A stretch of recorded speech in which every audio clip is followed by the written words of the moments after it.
everybody to the afternoon session of our Hate Crime Summit. I would like to bring to the podium Deputy Attorney General Adi Goldstein. My name is Ariana Bond. I'm the Civil Rights Coordinator at the Rhode Island Attorney General's Office. Welcome, Adi.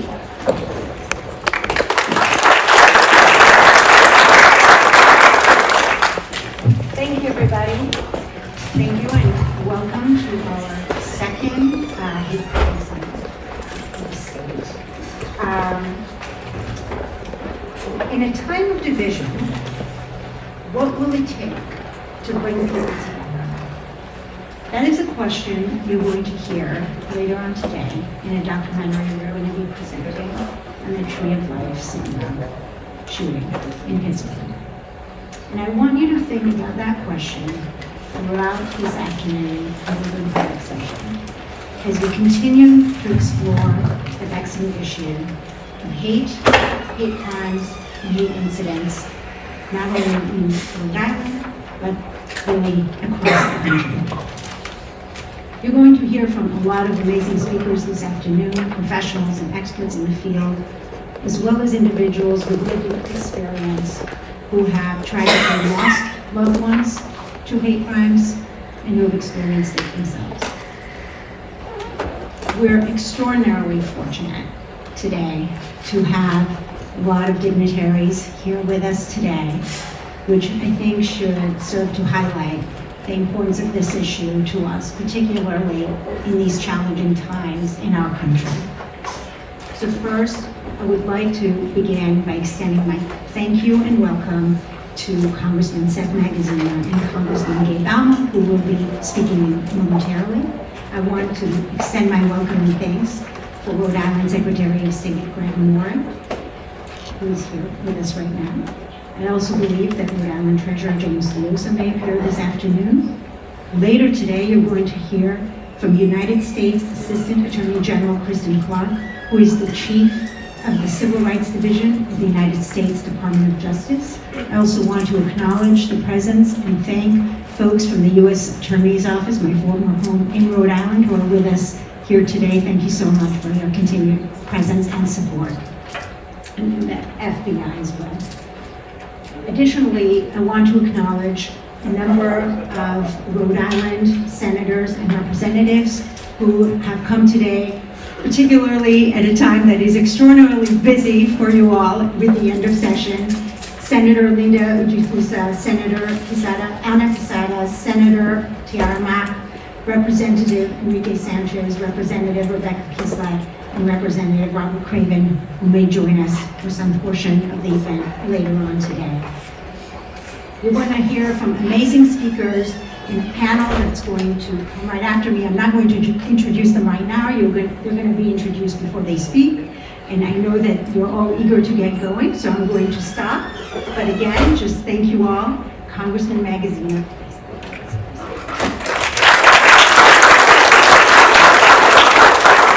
Thank you, Adi, and thank you all for being here today. I particularly want to recognize all of our partners in government, my colleague in Washington, Congressman Amo, who does a phenomenal job, Secretary Morey, all the legislators who are here, all the members of law enforcement, community groups, faith communities, and others.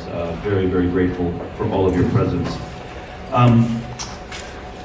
Everyone deserves to live with safety, with respect, and with dignity, no matter who you are, where you're from, what you look like, what God you believe in.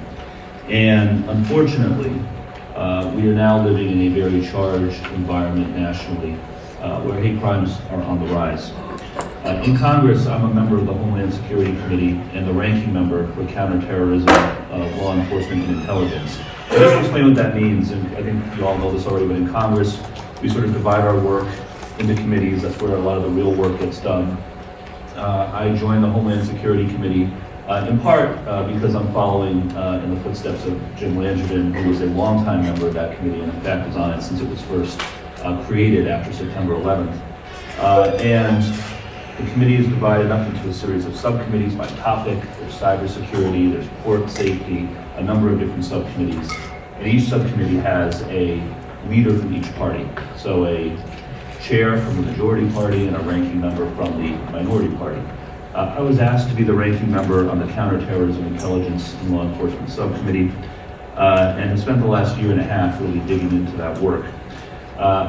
You all are probably familiar with this already, but the director of the FBI, Director Ray, has recently said that this is the most heightened threat environment that we faced when it comes to counterterrorism since September 11th. And the DOJ, the FBI, and the Department of Homeland Security all assess that domestic violent extremism is the greatest threat currently to our homeland, more than foreign terrorist organizations, more than foreign state actors. Homegrown domestic extremists are the greatest terrorism threat that we currently face as a country. That is the assessment of the FBI and the Departments of Homeland Security and Justice. And the data bears that out.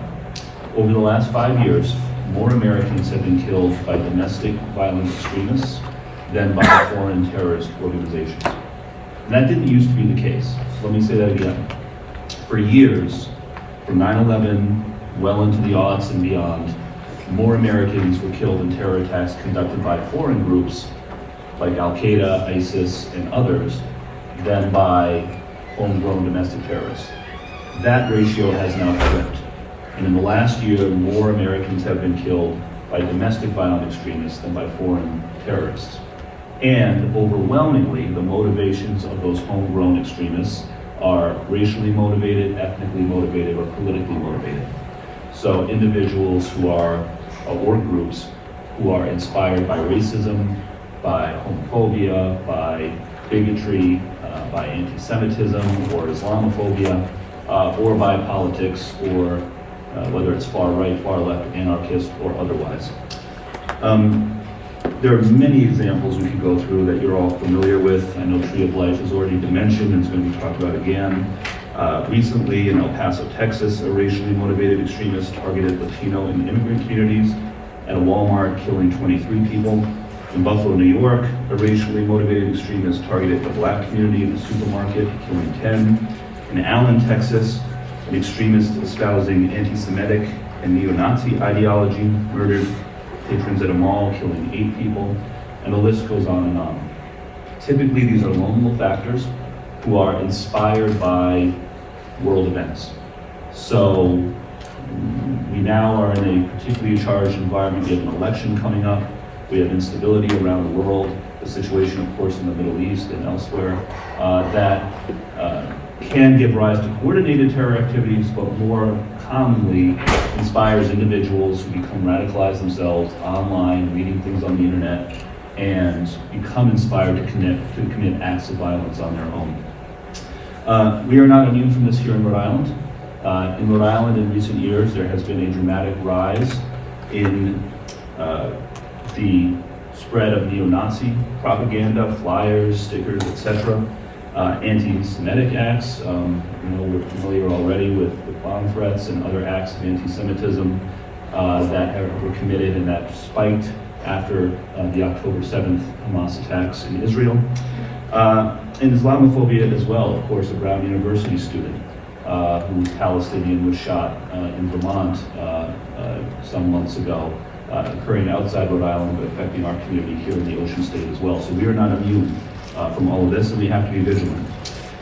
So what can we do about it? Well, a number of things. The first, for anyone who is here in law enforcement, I really encourage you to engage with and work with the Fusion Center that we have here in Providence. We have an excellent Fusion Center that brings together federal resources with local law enforcement. And even if you are from a department that does not have an individual embedded in the Fusion Center in Providence, you can still interact with them, get intelligence, get resources, share information, and have a direct line to the FBI, the DOJ, and other subject matter experts. I encourage everyone to educate ourselves about where the line is between protected speech and incitement. Because one of the things, of course, that we run into with potentially violent extremists is that a lot of their speech is First Amendment protected. And there are some people who say, well, First Amendment, there's only so much we can do. People are going to say what they're going to say. That is true to a point, but when you cross the line from espousing racism, anti-Semitism, etc., to actually beginning to encourage or plan acts of violence, you have crossed a legal line where those First Amendment rights no longer apply. And so understanding where that line is and how to react appropriately is very important. And then to the community organizations who are here, I would just flag there is an excellent grant program available from the Department of Homeland Security to help enhance security for nonprofit organizations. And that includes religious organizations like churches, temples, and mosques, also community organizations as well. There is funding available to help you pay for everything from cameras, facial recognition, alarm systems, etc., security assessments.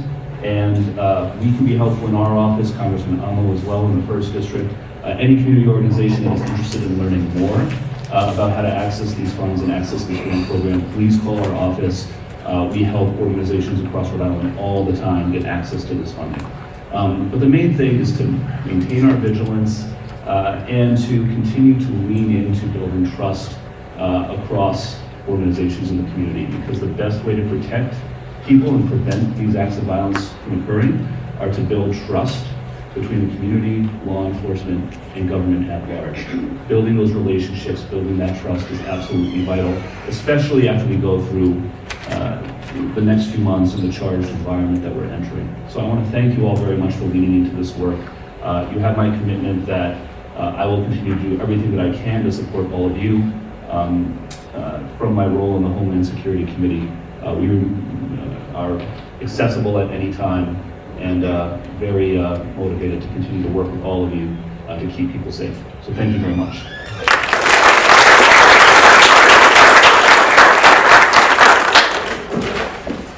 Next, I invite Congressman Amo to deliver some remarks. Thank you.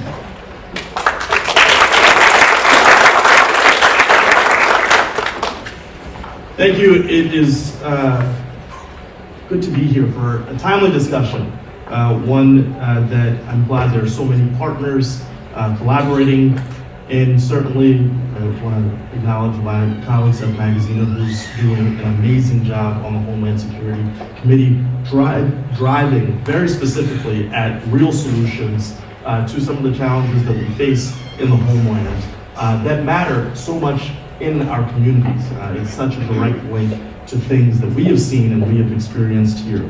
Certainly I want to acknowledge the Secretary of State, all of the members of the General Assembly who are present. Thank you to the Attorney General's office for leading he and all of your leadership, and of course all the folks from our community groups, faith communities, and law enforcement.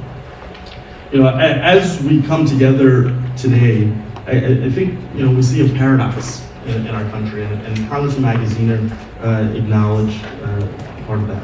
Even as the FBI reports that the overall crime rate is trending down, we are seeing right here on Rhode Island, across the country, incidents of hate crimes on the rise. And we should name them, right? Anti-Semitism, Islamophobia, racism, anti-LGBT.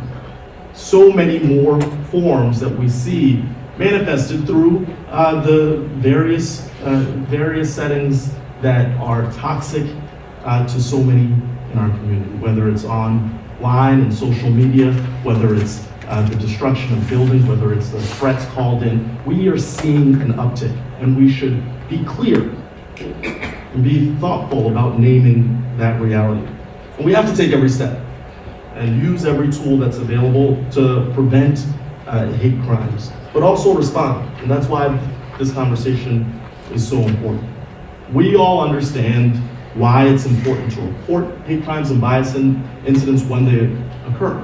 But we know around our country, whether out of fear or of retribution or other things that are holding folks back, we see that these types of crimes continue to be underreported. So we must foster the conditions so that victims feel comfortable identifying and reporting incidents of bias and hate crimes. It's an essential step, right, toward demonstrating that violence will not be tolerated in our communities. In addition to reducing the stigma, increased reporting also contributes to research on what factors are driving the rise. I named a few, but that's not an exhaustive list at all. Like any doctor would say, we can't treat the problem unless we diagnose the problem first. It's also essential that we take seriously any reports of bias or hate crimes. I know, as Congressman Magaziner said, that the protection of the Constitution, free speech, often presents a challenge. But we do know the seedlings of the incidents that we experience are driven in so many different settings with so many different coded words and language. That is the beginning of what we can ultimately see as harmful to so many. That's why it's important that folks like us at the federal government do everything we can to call for funding to prevent and address hate crimes. We've certainly seen an uptick in anti-Semitism. That's why one of the things that we focus on in Congress is making sure that we are funding both on the education front, but also in terms of giving law enforcement what they need to identify and respond and help community groups navigate. We also have the ability to increase funding at the Department of Education and the Office of Civil Rights to increase protection for students and teachers, ensure that our education system is not a breeding ground for hate. So I'm encouraged again that there is such strong support today here, present in this room. We truly have to work across sectors. There are no silos here. We will not address our challenges and confront our challenges successfully if we don't come together. So I hope that this is just one setting, but that this fosters continued conversation. Because we know that we all deserve to live without the fear of hate, without the fear of violence, without our livelihoods, our identities being threatened by people who are in our communities, but should not have the strength to continue. And so this work makes them weaker, makes our collective effort stronger, and I'm grateful to be here with you to work on this major challenge that we're addressing today. Thank you.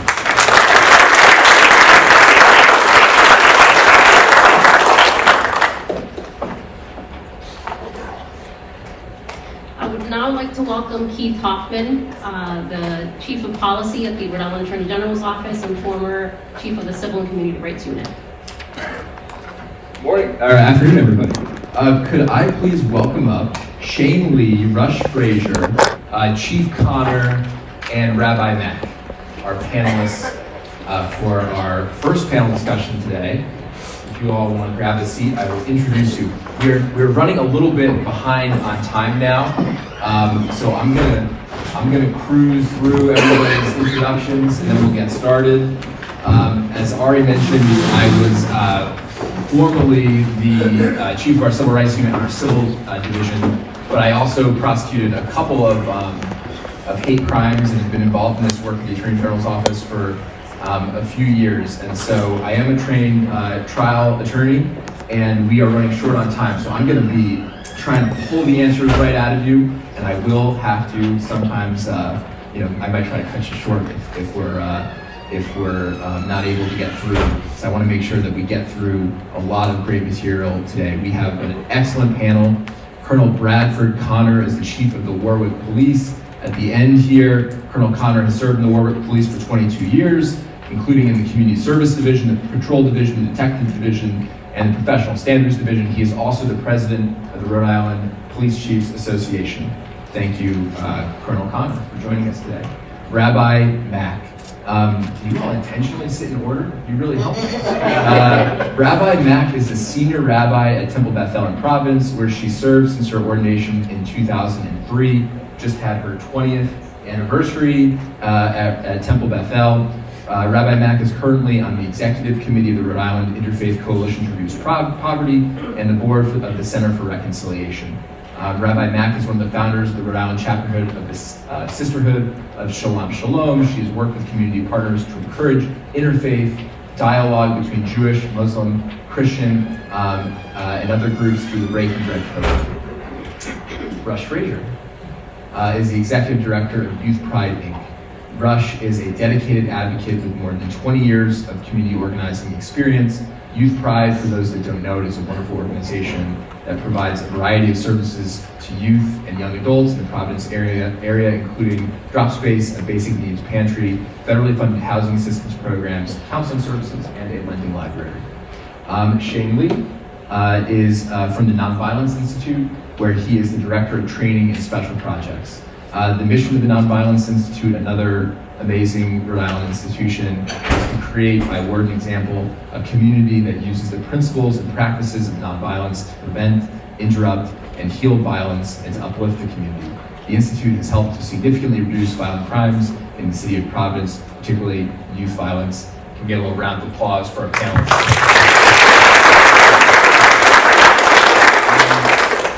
So I want to just run down the list for the first question, and I want to, we heard from the congressman for the law enforcement that were here earlier today.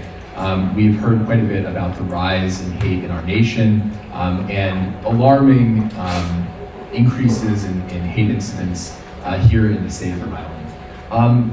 Could you each speak to, starting with you, Colonel Connor, what your organization is doing to respond to hate? Sure, so thank you for having us here. I will speak on behalf of myself as the president of the association and also try to speak on behalf of the rest of the chiefs of police. On a local level, our community engagement programs are what gets us out into the community, getting community members to get together, establish relationships between law enforcement and the various community groups in order that if these hate crimes do occur, we have the dialogue already in place so our customers, if you will, feel comfortable coming to the police department to report these crimes. I think we already know that about 1 in 31 hate crimes actually gets reported, and some of that is maybe due to the possible breakdown of relationships between the community and law enforcement. From an association perspective, we utilized our 20 for 20 program back after the unfortunate incidents surrounding George Floyd's death. We use that as an opportunity to strengthen policing in Rhode Island. We look to open up transparency. We made a commitment to diversity hiring, DEI training, implicit bias training. We are currently, our Law Enforcement Officers Accountability Act has been revamped to promote transparency and public trust in law enforcement. But as an association and as police officers on a local level, it's the relationships that we can create and foster that hopefully will break down the gap and prevent these hate crimes from occurring. I would just add the Attorney General's office with the Police Chiefs Association helped launch the Hate Crime Civil Rights Liaison Officer Program. Is this thing on? In 2020. Yeah. And to help to strengthen those community bonds and know where people can report. It's been an ongoing positive relationship between the association and the Attorney General's office to develop best practice and policy. Rabbi Mack. Thanks, Keith. So I would say that relationship would be really what Temple Beth-El and the Jewish community has been focusing on also, and that's across the board. And I am grateful for the ability to enhance and really maintain a depth of relationships in a small state that enables it to occur. And I find that in Rhode Island, we're able to do that, and colleagues around the country maybe don't quite have that ability to reach out. And so I would say gallons of coffee, trying to connect and sit across the table from interfaith partners. I know Resh and I will be hanging out today. Temple Beth-El is celebrating Pride Shabbat with Youth Pride. Maybe folks have never been in a synagogue before, and we're super excited to welcome those to come to a performance, breaking down those barriers, and that occurs across religious lines as well, with independent schools, with public schools. We're grateful for law enforcement really walking with us as we make our members feel safe after a spate of spamming and bomb threats, and that's a relationship as well. I feel like we know the officers who stand in our lobby, and there is a connection there that's really important. I would add adding anti-Semitism to DEI has been a really important part of the conversation over many coffees, to realize that that is part of the landscape of diversity and learning. I think that is essential in preventing anti-Semitism. So I would say that's keeping it short. We'll leave it right there. Yeah. That's wonderful. Thank you. Rush. So, echoing what y'all say about community building and relationships, Youth Pride also provides trainings for organizations large and small, LGBT plus 101, trans 101, and also bystander intervention workshops. Really just bringing the information, breaking it down, meeting people where they're at, and letting them know exactly how much power they have to create more safe and affirming places for LGBTQ plus youth and adults. We most recently have been working with Providence Public Schools and United Way, some foundations training, and working with United Way on making their policies more LGBTQ inclusive. Amazing. Shane. Thank you, Keith, and everyone for being here. So the Nonviolence Institute has 4 areas of program focus that tries to deal with violent crime, violent incidents, and a lot of them, are based in hate as well.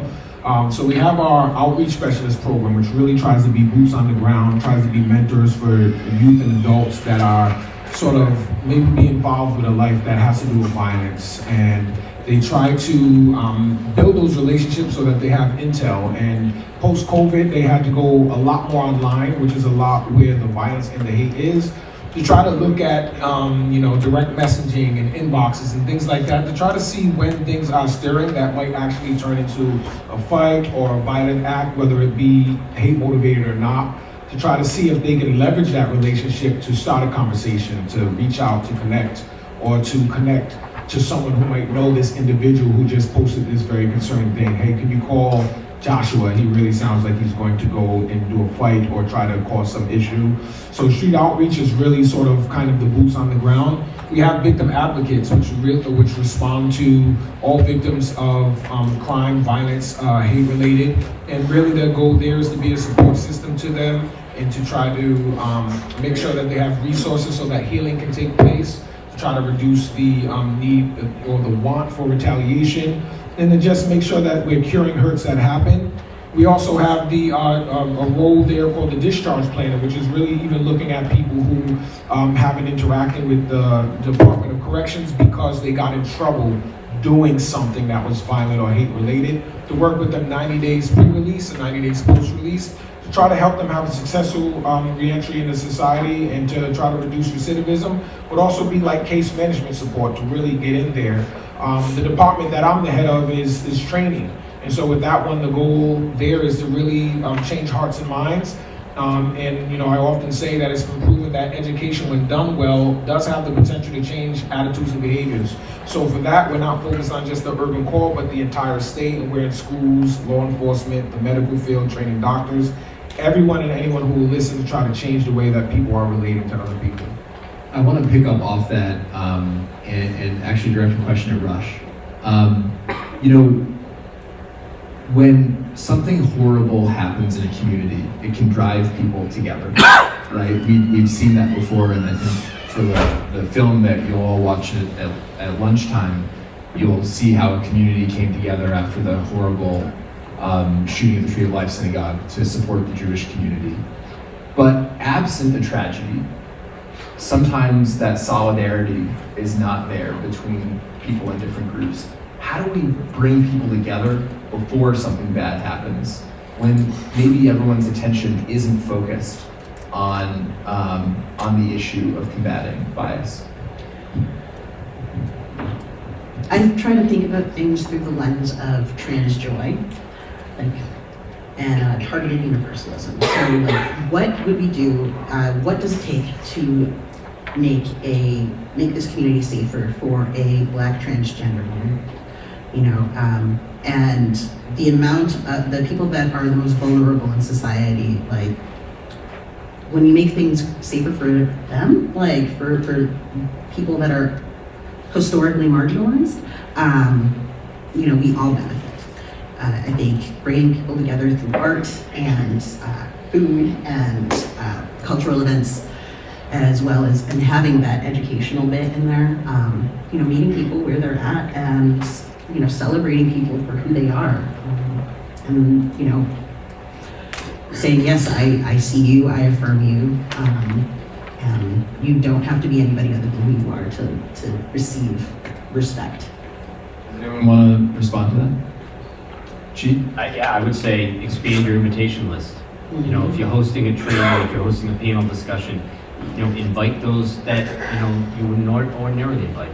Expand your friendship list, hit the reply all button. Get everybody at the table. And, I know we keep saying coffee, but, after the school shootings, every elementary and to high school will open up their doors and ask the patrol officer to come in and get a cup of coffee now and then, right? Just so they have a presence. But, get out there and, again, expand your Rolodex and make those connections and do the sit down, because that's just breaking barriers.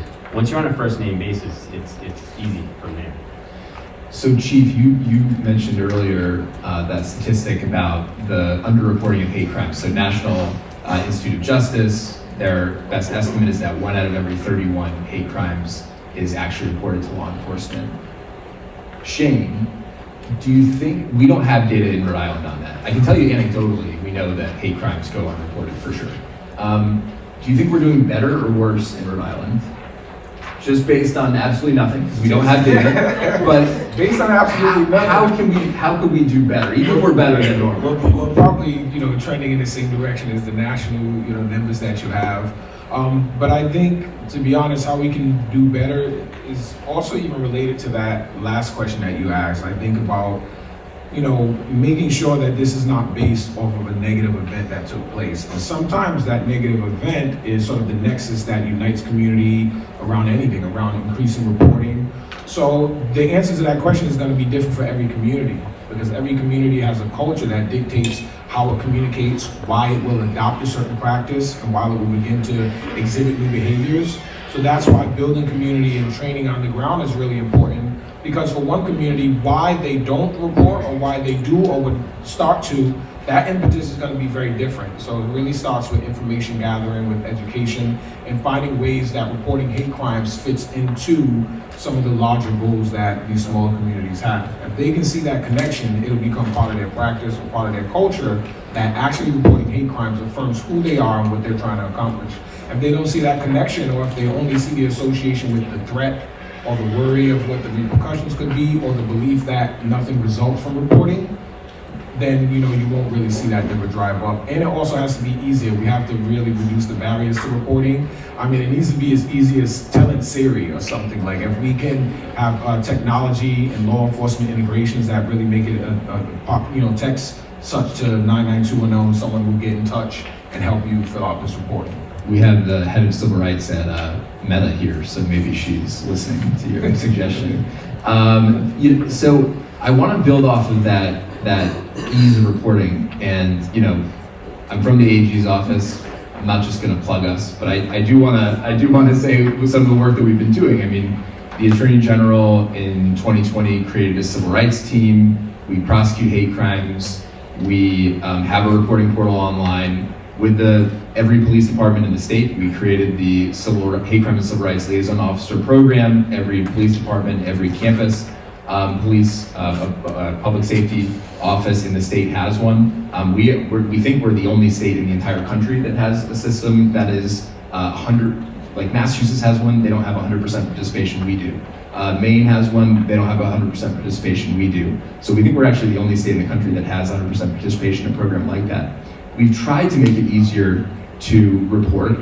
We think we've had reports come through it that we prosecuted, so that's good. One of the things that we worry about is like how the community perceives a non-prosecution. So when a case comes in, it's horrible, it's offensive.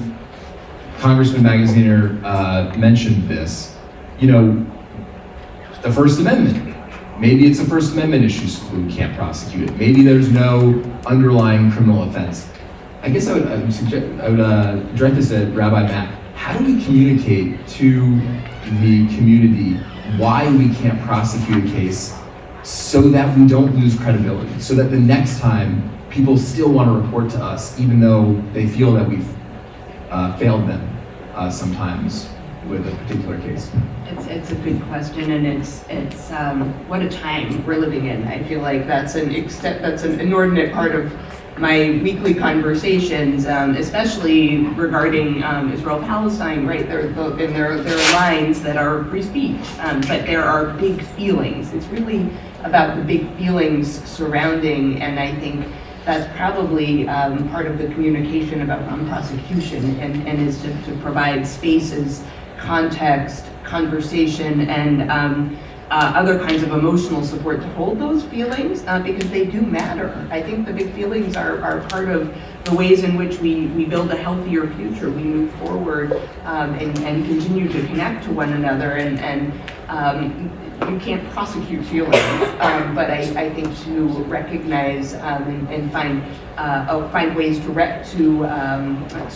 hold them is a really important part of the process, even when there may not be a tangible way forward. Now, certain things are very prosecutable. You know, when we get a bomb threat, I feel like that's a very easy thing to, it's clear cut, it's easy to report. There's kind of a beginning, there's a protocol. But not everything falls into that category. And are there ways of restorative justice to actually open a conversation rather than close a door? I think is an important part of of that response. So. And we are prosecuting an alleged bomb threat now. Often, by the way, one of the, for some of these horrible hate crimes that are bomb threats, vandalism, we don't know who did it, and that's one of the things that stands in the way of a prosecution. And it can look to people like we don't care, but obviously it's just a matter of really running down these cases as much as we can. And I know that the law enforcement in the room would say that we take these cases really seriously and we try to investigate them as thoroughly as possible. Chief, what more can law enforcement do, if anything? So we touched upon reaching out to the community through our engagement program, but there's another side to the law enforcement, and that is what we just talked about, was the prosecuting aspect of it. It's the training of our officers as well, because we can have a liaison to the AG's office, but if the boots on the ground aren't recognizing that a vandalism or assault or any other type of crime has a hate component, if they're not channeling that up, then we're not getting that information, and that information isn't getting to the Attorney General's office in order to enhance penalties. Education is a big part of it too. We find folks that want to report a crime and they say, I want my neighbor charged with a hate crime. And to explain to them that no, there's really no hate crime statute. Rather, what's going to happen is they're going to be charged with a violent crime and then you're going to look for enhanced penalties. So sometimes that's a little bit of a frustration, but we have to be able to explain that better. But to your point earlier of, are we doing this better in Rhode Island? And if you look at the National Institute of Justice, they look at best practices and they look at the fact that we have the liaison system. Our police departments are CLIA and RIPAC accredited, which means that we have policies in place that deal with hate crimes and civil rights issues. So with all that in place, I think we are doing a little better than other places throughout the country. Northeast law enforcement is really advanced. So I think we're doing it a little bit better, but there's always room for improvement. Lastly, great partnerships. We talked about the Fusion Center. We talked about our state and federal agencies that we're contacted with all the time. Certainly our relationship with the Attorney General's office is strong, but we also meet with the FBI, each department on an annual basis to review all of our hate crimes that we're reporting. So I think we're doing it well, but again, always room for improvement. Thank you so much. And we have this really fabulous documentary that we want to show you at lunch. And sometimes when I give trainings, the feedback that I get is you didn't give me enough of a break. And I don't want to get that feedback today. So we're definitely going to get you out of here for a break. But I want to give everybody a last word before we go. Shane, do you want to start? Yeah, so I'll start. Last word on that question of like when the police discouraged because we couldn't get a successful prosecution. I really think about this kind of fits into the category of like motivation. So you can't have the biggest apple or the greatest prize for the reason for it would be successful prosecution, which happens sometimes. There has to be other reasons, and I think your office does a good job talking about establishing patterns and building history, and also sort of raising awareness. So it's really about messaging that the more this happens, it's that community's way of sending a message out to the total community that we won't ignore this, that it's not acceptable, it's not a part of our culture, and it's not who we are. So if there is sort of a cascade of, the top, thing that could happen is a successful prosecution, but then there's this level 2 motivation and this level 3 motivation, and that's communicated online and also through the software. Also, we do have Meta here. I think of, if I'm in the public and I don't really know what the office tried to do, is there some non-classified way that people who are reporting or community that experienced the hate incident can go on and sort of look at the narrative of what happened? So this is why it didn't lead, this is what an enhancement means, or this is some of these things. Now I'm also being educated, but I have a way to tap in and say, they did take this serious, and this is where it went. Yeah, that's such great points. And on the reporting piece, just to highlight, that's I couldn't agree more. We should do a better job of getting the word out on why reporting matters, even if there isn't a prosecution. Just as an example, if we see a big spike in hate crimes, they don't result in prosecutions because we don't know who did the vandalism. If we see a big spike in hate crimes at a particular school, right? Then we can target programs at that particular school to decrease bias among the student population, right? If we don't have, prosecution is not the only thing that we can do. There are other tools. They generally aren't in the Attorney General's toolbox, right? But other groups can come in and do those things to reduce bias and other ways. I couldn't agree more. Rush. To echo what you were saying, Shane, you beat me to it about the non-classified ways of tapping in and bringing awareness to the fact that yes, this happened. Yes, we weren't able to, law enforcement wasn't able to take it all the way down the field, but all of this has a snowball effect, and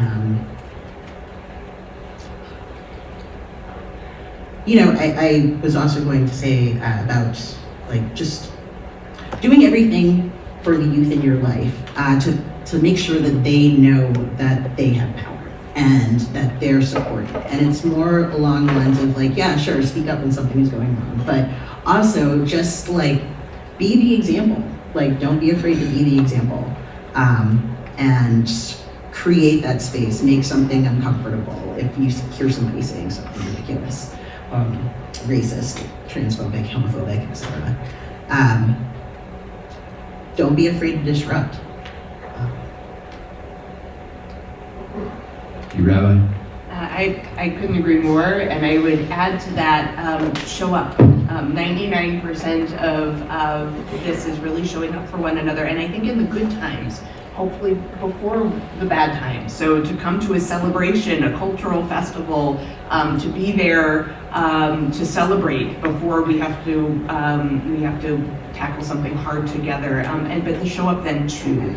And the Jewish tradition teaches that in those really difficult moments, you don't actually necessarily have to say much, but your presence is everything, and to never negate the importance of presence, and to show up where we can. And that's how we build relationships, how we stand with one another, and how we celebrate one another, because ultimately isn't that really what the basis, that's how we move forward. Be kind, be accepting, and look after one another. If somebody is a victim of a hate crime and they're unwilling to report it for them, report it on their behalf. The majority of reported hate crimes are reported by a second party. So look after each other and just look in the mirror. It starts with you. Thank you all so much, and thank you everyone for coming today. Evening, and we just love them. You want to step up here to the tables? Alrighty, so this is a Q&A. All of you are invited to ask questions. So I can start off, and then we can take it from there. There are mics, as in the hallways here. You can just step right up to the mic and ask your question. Okay. All right. So I'll start off with the first question, just to get everybody warmed up. Can you tell us a little bit about your mom? Our mom, Rose Mallinger, was 97. She was sharp, she was funny, she was very independent, she loved her family, she loved life, she loved her synagogue, and she just loved life, and she wanted to live, and her life was taken too soon. She was healthy for a 97-year-old, and we were planning to celebrate her 100th birthday at some point, but that got taken away from her.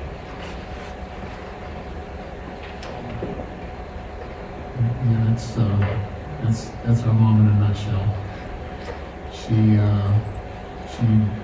up until the day she was still cooking. We actually had to restrict her and tell her do not go down the basement steps to do the laundry. So there was things that she thought she could do that just weren't safe. But yeah, she pushed the limit. But she would always, we always said, if you would take her, she will go. She'd walk with a cane, but she'd grab your arm and she would go, and you would take her. She loved being with people. She loved to be in the grocery store, and people recognized her wherever she went. And she made everybody smile, and she was always smiling too. She was just a wonderful person to be around. She brought a lot of joy to a lot of people. Do you have a follow-up question? Does anybody have any questions for now?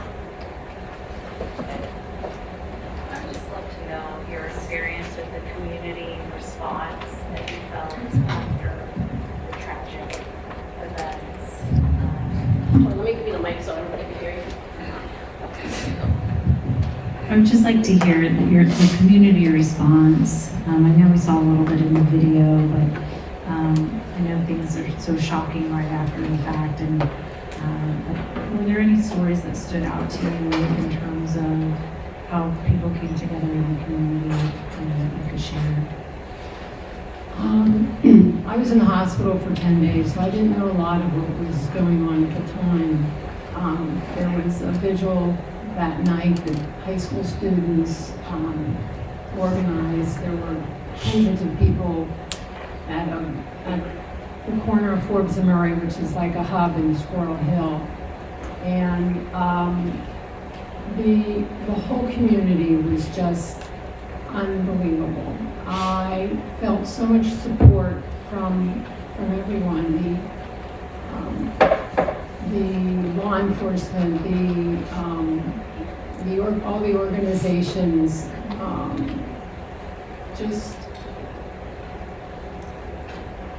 it was just amazing, and that's how I got through what I went through. I want to thank all the law enforcement everywhere. Without their quick response, I may not be here today. I think all the relationships that were built with law enforcement, all the organizations in Pittsburgh, helped make that quick response possible, and I am forever grateful. We built some wonderful relationships with people we would never have met, and continue on till this day. The SWAT officers, they were so careful in how they proceeded, yet they were so compassionate and kind and professional. And we see them periodically. Some of them were injured severely, and they say that I thank them all the time, and they say that it's their job. They would do it again, and they're just so special to me, and I'm grateful for everyone who is in law enforcement and risks their life for somebody, to help somebody else. In Pittsburgh, the SWAT team, they have paramedic SWATs. And so from what I understand, initially, years ago, the SWAT team would go in, and until the situation was secure, the paramedics couldn't come in. And so now, what they've done is, with these paramedics, SWATs, the SWAT team will work with these paramedics to bring them in during an active situation. So I'm so thankful for them, because it probably saved her from bleeding out. You know, they brought them in, and there was still, it was probably maybe during or after one of the shootouts that was up on the 3rd floor, and that, you know, 5-10 years ago, that probably would not have happened. So, you know, that's what they do in Pittsburgh, and, you know, to be, like she said, I live right around the corner from the police station, and, you know, we see, you know, the police park on our street, and the 2 officers who first responded, they weren't even on duty yet. They were in the station, and the station is about 4 blocks from the synagogue. And they got the call came in. Of course, they didn't even hesitate. You know, Dan Mead and Mike Smida, they were the first ones on site. And when they got there, I mean, they didn't even have their body cam on yet. They didn't have their long guns. They didn't know what they were getting into. They showed up. The shooter was actually on his way out of the building. They confronted him. He shot Dan Mead through the glass door. Dan got shot in the hand. And Mike, there was some shots fired at Mike, and he was behind the wall. He had a little shrapnel in his face. But they actually forced him back into the building. And we found out at the trial that in his car, which was parked right outside, he not only had a lot more ammunition, he had also more weapons, a shotgun and some other weapons. And if he would have gotten out of that building, who knows what would have happened, where he would have went. But those 2 officers probably saved a lot of lives that day. And, you know, just the way that they responded, again, like she said, you know, Mike parks on our street, and, you know, he'll come up on the porch and sit down and talk a little bit. Like they, you know, he says, you know, it's just what we do. And, you know, we were very appreciative, obviously. But the, you know, the SWAT guys were great. There was one at the, after the trial, they have the victim impact statements, and one SWAT guy, he was giving his victim impact statement, and he said, and he was, you know, it was really heartfelt that, you know, he said, I had my gun pointed right at your head as he was talking to the shooter. And he said, I was hoping that you would make one aggressive move so that I could shoot you. Because he had just seen 3 of his other SWAT guys get shot by him. So it was really impactful to see these guys stand up for each other and the way that they cover each other's backs. It was incredible. The one SWAT officer he just mentioned, John Craig, he after I was shot, I was laying on the floor head to head with my mother, not knowing if I was going to live or die, bleed out, stay conscious, which I did. I saw 2 SWAT officers come in on the opposite side of the chapel, and they walked around, and when they got to me, I moved my leg because I wanted them to know that I was alive. And we found out at the trial, I didn't know who it was before that, but it was John Craig, and he said to me, stay down. And I didn't know why, and then shortly after that, another guy, SWAT guy, who I later found out was a SWAT medic, came in, and he told me to come with him, and he walked me out of the chapel where I had to step over Cecil Rosenthal, And they walked me out of when I came out of chapel, the medic was holding my arm up because that's where I was shot. And he was holding it up and then my arm was pointing up, and they thought I was pointing up because I thought the shooter went upstairs, but I didn't know that. But when I came out of the chapel, right in front of me by the stairs, there were a bunch of SWAT officers with their guns drawn, and I looked at them and I thought, why are they pointing their guns at me? But at that point, they did not know where the shooter was, so they were protecting me. And then the SWAT medic walked me down the stairs and took me to a side room and put a tourniquet on my arm, and then walked me out to the medic truck where they hooked me up to whatever, and then took me to the hospital. My arm was hit with shrapnel. I had 2 places in my arm and one in my hand that got blown open, and I had and my radial nerve was severed, so I had a drop wrist, I couldn't feel my hand. So when I had surgery, they repaired my radial nerve, and then did surgery, and then a few days later I had to have skin grafts to close the wounds. And I'm able to use my arm today. It's not 100%, it doesn't feel normal, but I'm grateful that I have it and I can use it. And I'm grateful to be here. So thank you. Project, that's easier. Sorry. I know you don't get speaking. I can try. Hi there. Thank you very much for making the time. You mentioned the trial, and I'm wondering if you could speak a bit about the process of preparing for trial, going to trial, after trial, and how that experience might or might not have been a moment to, community to heal and grow and maybe change a little bit. I originally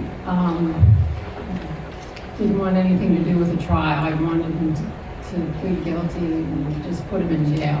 But then I changed my mind because I felt what he did the worst punishment. And actually what he did, according to the law, he deserved to have that punishment, deserved to have the death. Well, yeah, they were going to pursue the death penalty. And then I said that I only wanted to be there when I had to testify. So we were prepared by the prosecution, which they were just amazing and unbelievable and compassionate and professional. And they would prepare us for our testimony. I had to testify 3 times and tell my whole story with him sitting there, but the shooter never looked up at anybody. He was showed no remorse. No remorse, no. But when I went the first day, I said I wanted to go the first day of the trial because I wanted to hear the opening arguments. And I ended up going every day. It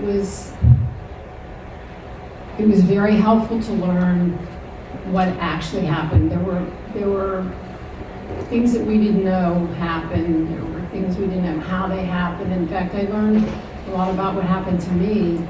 When we first heard that loud crash and then the gunshots, I said to my mother, we have to get down. I initially thought we got shot before we even got down, but we did get down on the floor, and that's when I called 911. And then it got quiet, and then we stood up, and that's when he came back in the chapel and came over. He was probably 15 feet from me. I looked straight at him, and that's when we got shot. So I learned that, and among many other things that happened. But it was it was good to hear what happened and how it happened, and to learn about him and what things that he was doing to lead up to this, and that he had no remorse, that he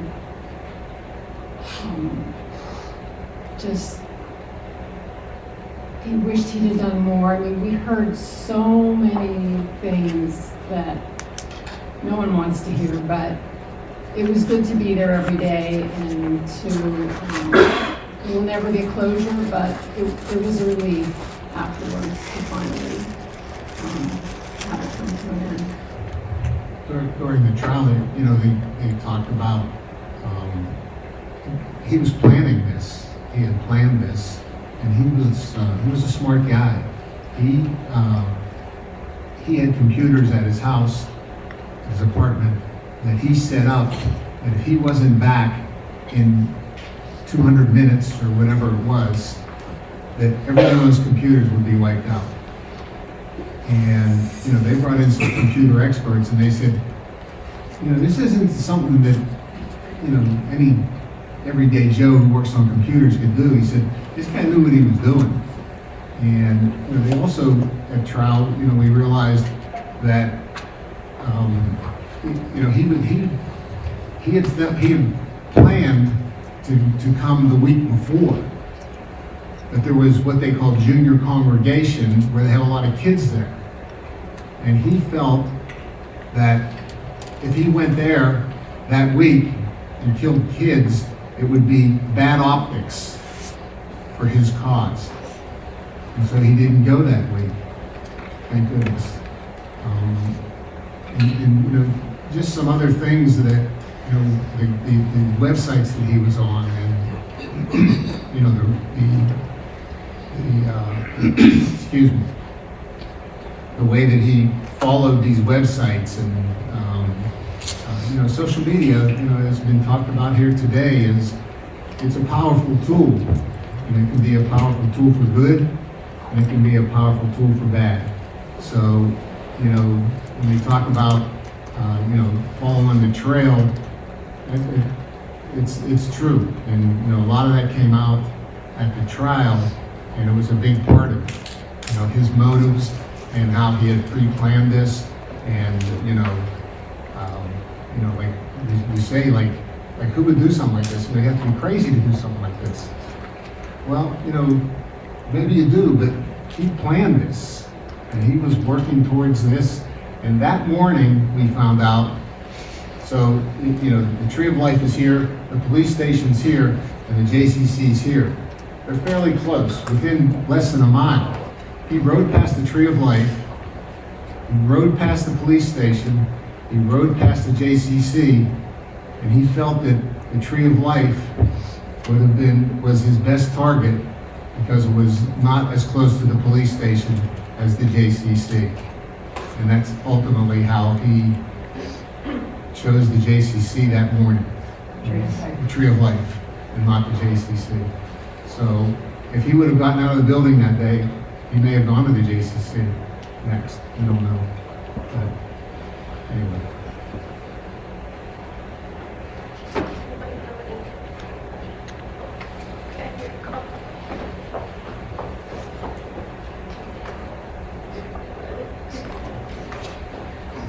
Good afternoon, thanks for coming. Just want to say I'm not from Pittsburgh, but I lived there for a while and I'm a lifelong Steelers fan, so I know it's a special place. I wanted to ask, one of your relatives in the documentary spoke to how his identity shifted in the wake of the tragedy. He said that he's wasn't really religious before, but is now almost more proud of being Jewish. And I'm just wondering how people in your community, family members or friends or whatever, how has their relationship with their identity evolved in the wake of the shooting? That was my son that said that.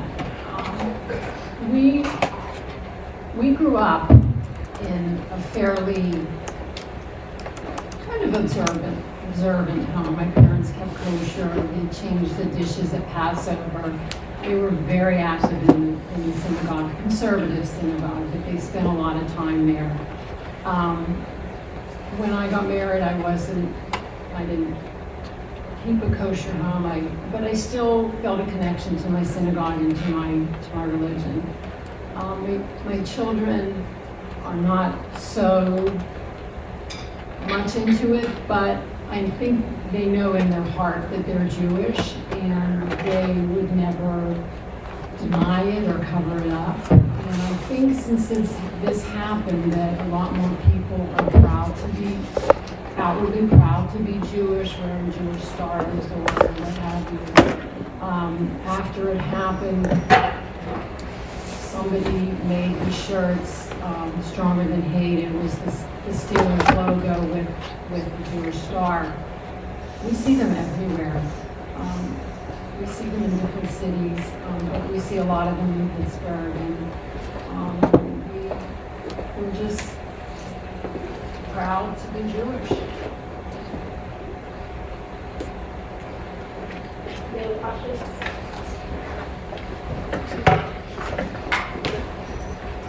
Christina first, and over to you. Quick question for you all.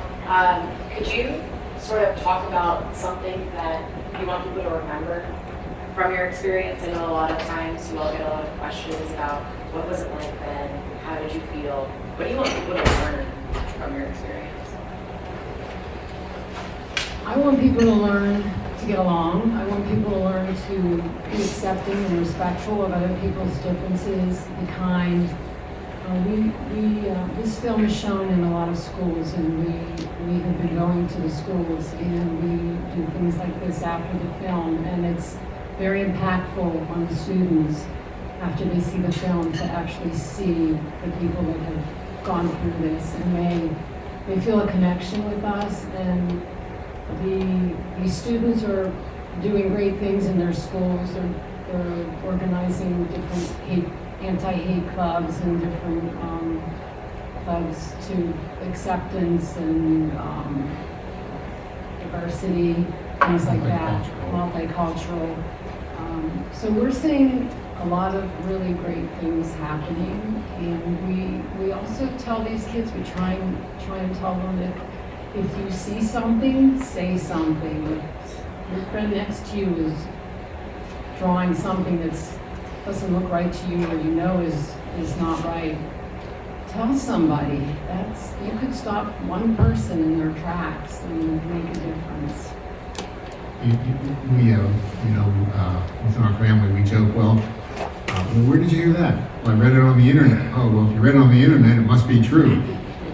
Not always. So, you can't always believe everything you read, and you can't always believe everything that you see on the internet, for sure. So, if you see something or say something, or read something that doesn't sound just right, Check it out. yeah, do a little bit more investigating before you spread that gospel. And we encourage these kids too to go home and talk to their parents about these things, because they're not there. Occasionally there's a showing in the evening where some of the parents will come, but mostly it's during the day, and it's just the students. But a lot of the schools are teaching the Holocaust now, and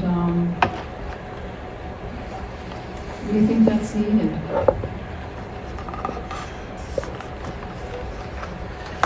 Hi. First of all, I'm sorry for your loss and what all your community had to go through.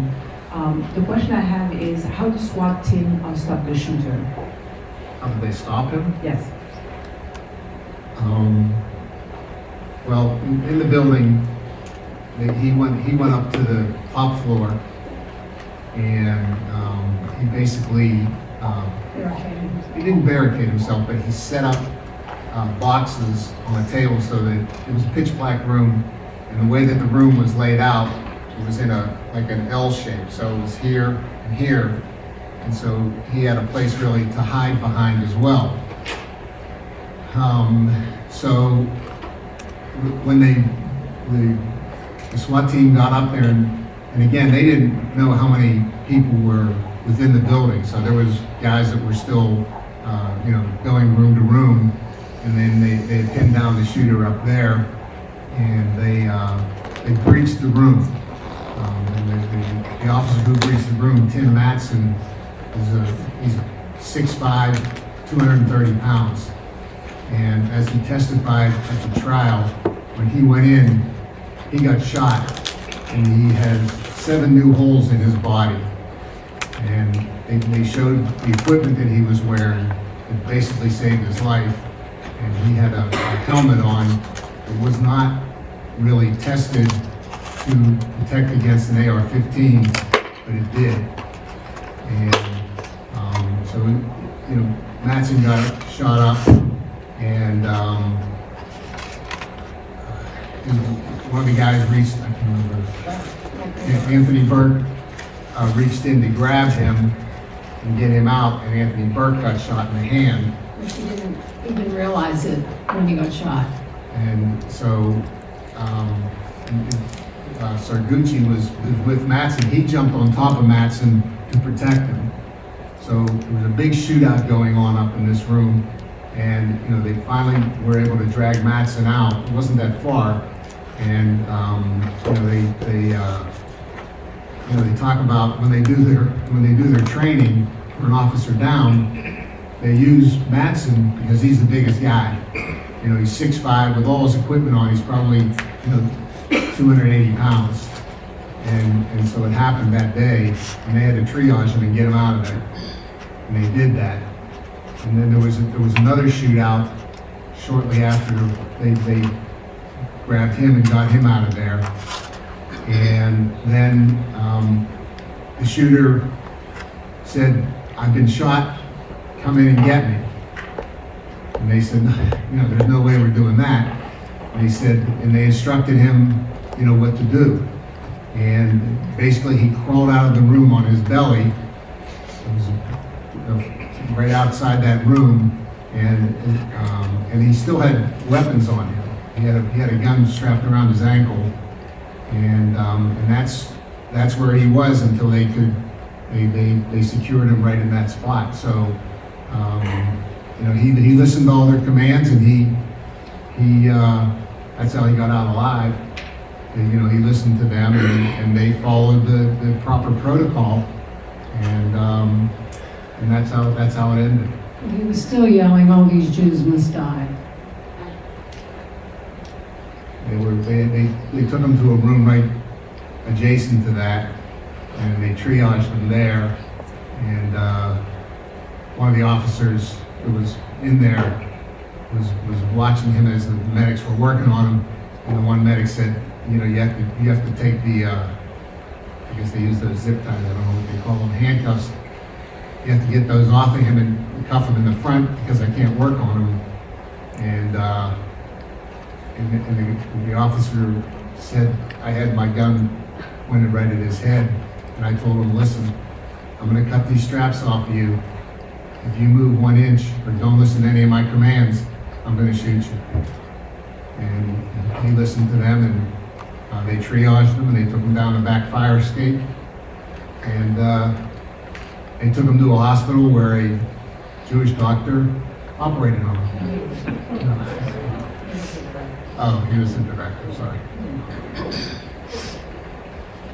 Can you talk a little bit about the community response? It seemed to be so powerful from all members of your community. Can you speak a little bit about that?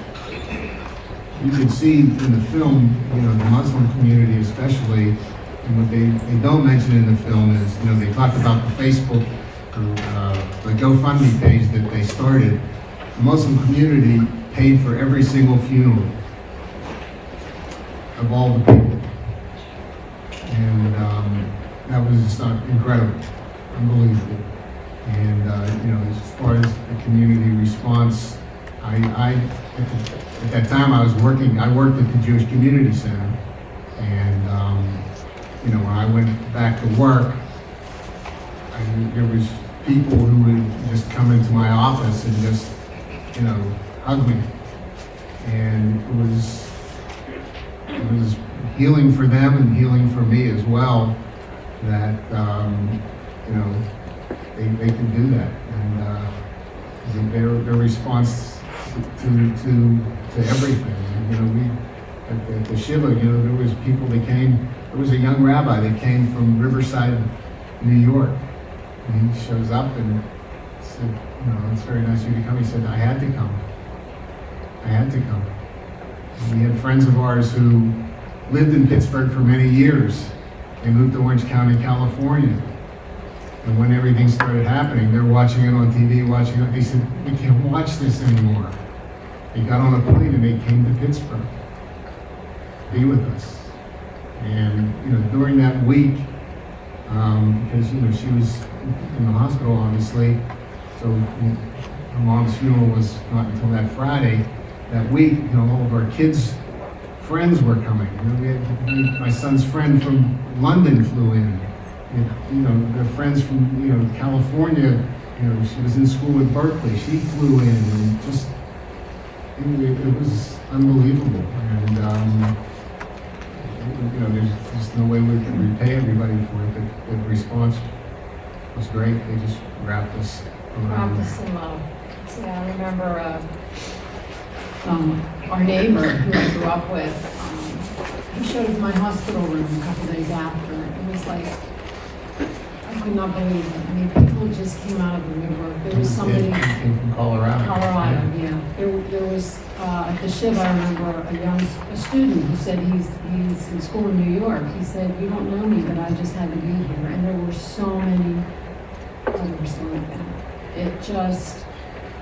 It was just amazing. We got cards and letters and gifts in the mail. Church groups made blankets. We had paintings. We had, you name it, we had it. It just went on, and it still goes on. We still feel the love in our community, and I think we always will. And this will never go away. It will never be forgotten. The pain gets less, but it's always there. But we try and see the good in everybody and everything that happened in the aftermath, and that's what keeps us going. And being at these things and meeting people from all walks of life and all types of jobs, it's so gratifying. It's just it's wonderful. Thank you so much for sharing your story.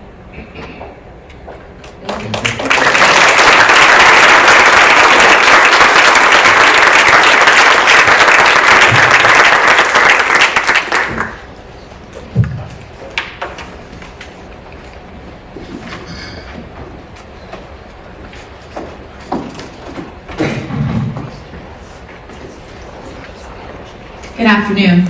My name is Taylor Dumpson, and I serve as a Special Assistant Attorney General in the Criminal Division of the Rhode Island Attorney General's Office. Our next summit event will be a keynote presented by Associate Assistant General Kristen Clarke, followed by a Q&A by AAG Clarke and Deputy Attorney General Adi Goldstein. But first, it is a privilege and an honor to introduce to you our next speaker. As I know many of you have heard from some of my favorite people earlier today, today is especially a privilege for me because I get to introduce a mentor.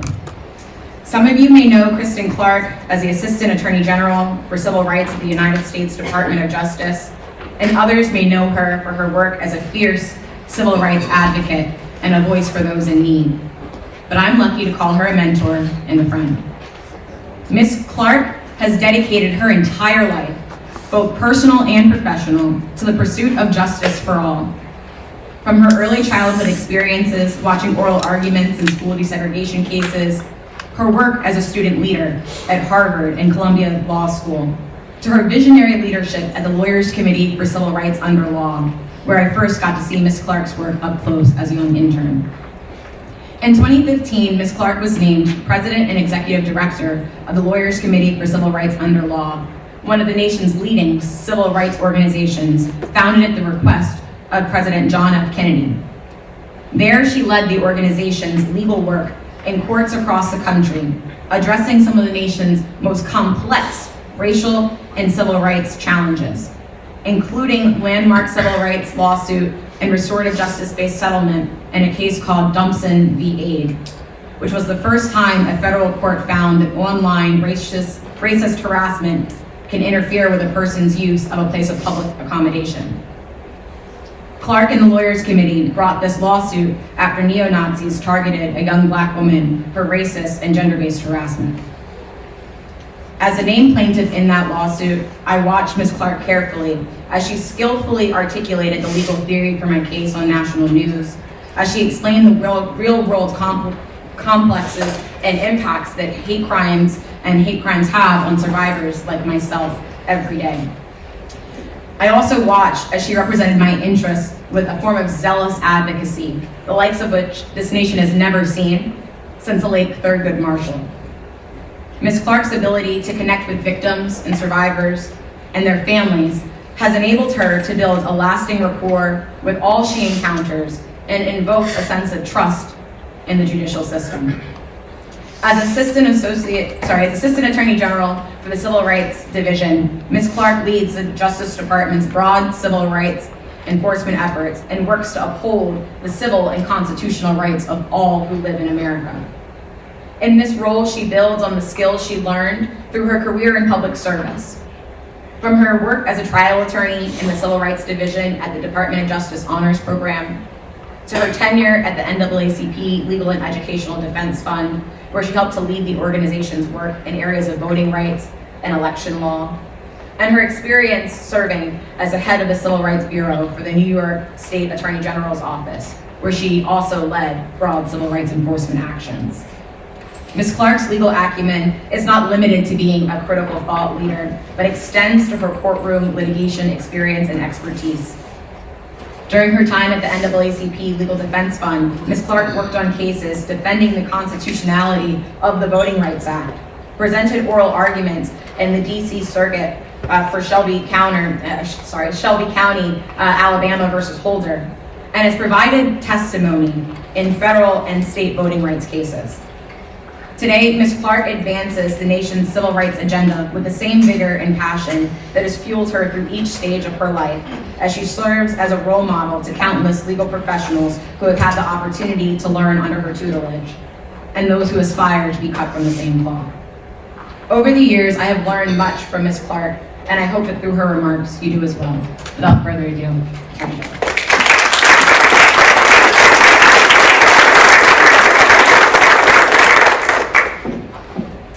Good afternoon. It's such a privilege and an honor to be with all of you today. Thank you so much for that really gracious introduction, Taylor. Before I get started, I just want to acknowledge my Justice Department colleagues who are here with us today. First, your U.S. Attorney, Zach Cunha. Have Justin Locke, who directs our Community Relations Service, America's Peacekeepers. And a number of other Justice Department staff and colleagues. If you could just raise your hand, it would be acknowledged. I also want to start by thanking the State Attorney General's Office, thanking your Attorney General for the invitation and for putting this important program together. The Rhode Island Attorney General's Office has worked tirelessly to protect civil rights by combating hate crimes while ensuring public safety for everyone in Rhode Island. This office has championed efforts to reduce gun violence, address the opioid crisis, and safeguard our environment while advancing criminal justice and ensuring consumer protections and so much more. The unwavering commitment of this office to justice and equity has significantly impacted the state, fostering a safer and more inclusive community for all. Successes in this space are a real testament to the importance of the work of the dedicated public servants of this office. So to each and every one of you, please know that by protecting civil rights, you're making a difference today and laying the groundwork for a more just and equitable future. So thank you for creating this space and bringing us together today. As Attorney General Merrick Garland often reminds the public, one of the founding principles of the U.S. Department of Justice was to counter the violence and terrorism of white supremacist organizations such as the Ku Klux Klan. In addition to the violence and intimidation levied against communities, members of these organizations held power across society, making equality, freedom, and justice nearly impossible. Today, the Justice Department's mission is to uphold the rule of law, keep our country safe, and protect civil rights. The commitment of our career attorneys and staff to diligent, creative, and purposeful lawyering makes me proud to represent the one federal agency with a moral value in its name, justice.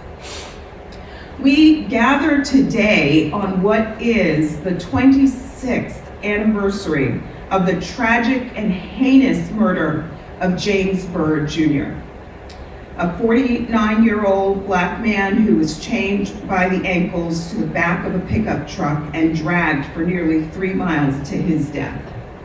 His decapitated body left mutilated and abandoned. His murderers, 3 white men, 2 avowed white supremacists, were held accountable for his death. James Byrd was a father of 3. He was a son, a brother, and beloved by his family and community. And I want to dedicate my remarks today to the family of James Byrd. The thousands of lynchings of black people, the deaths of Emmett Till and the 4 little girls who were killed during the bombing at the 16th Street Baptist Church, the death of James Byrd, the death of the 9 peaceful worshipers gunned down in Charleston, Ahmaud Arbery.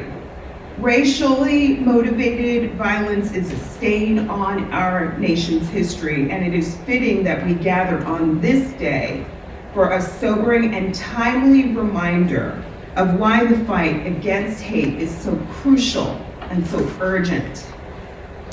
We also gather here today on Pride Month. June marks Pride Month, a moment where we celebrate the hard-fought victories and recognize the generations of LGBTQI+ people in our country and what they have achieved.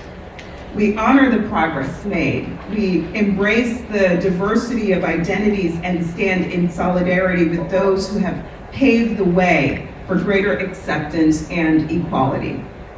However, amidst this moment of celebration, we also must acknowledge the harsh reality that many LGBTQI+ communities still face today. The risks, the fear, the violence they face, especially while celebrating their intersectional identities, shows that our work is far from over.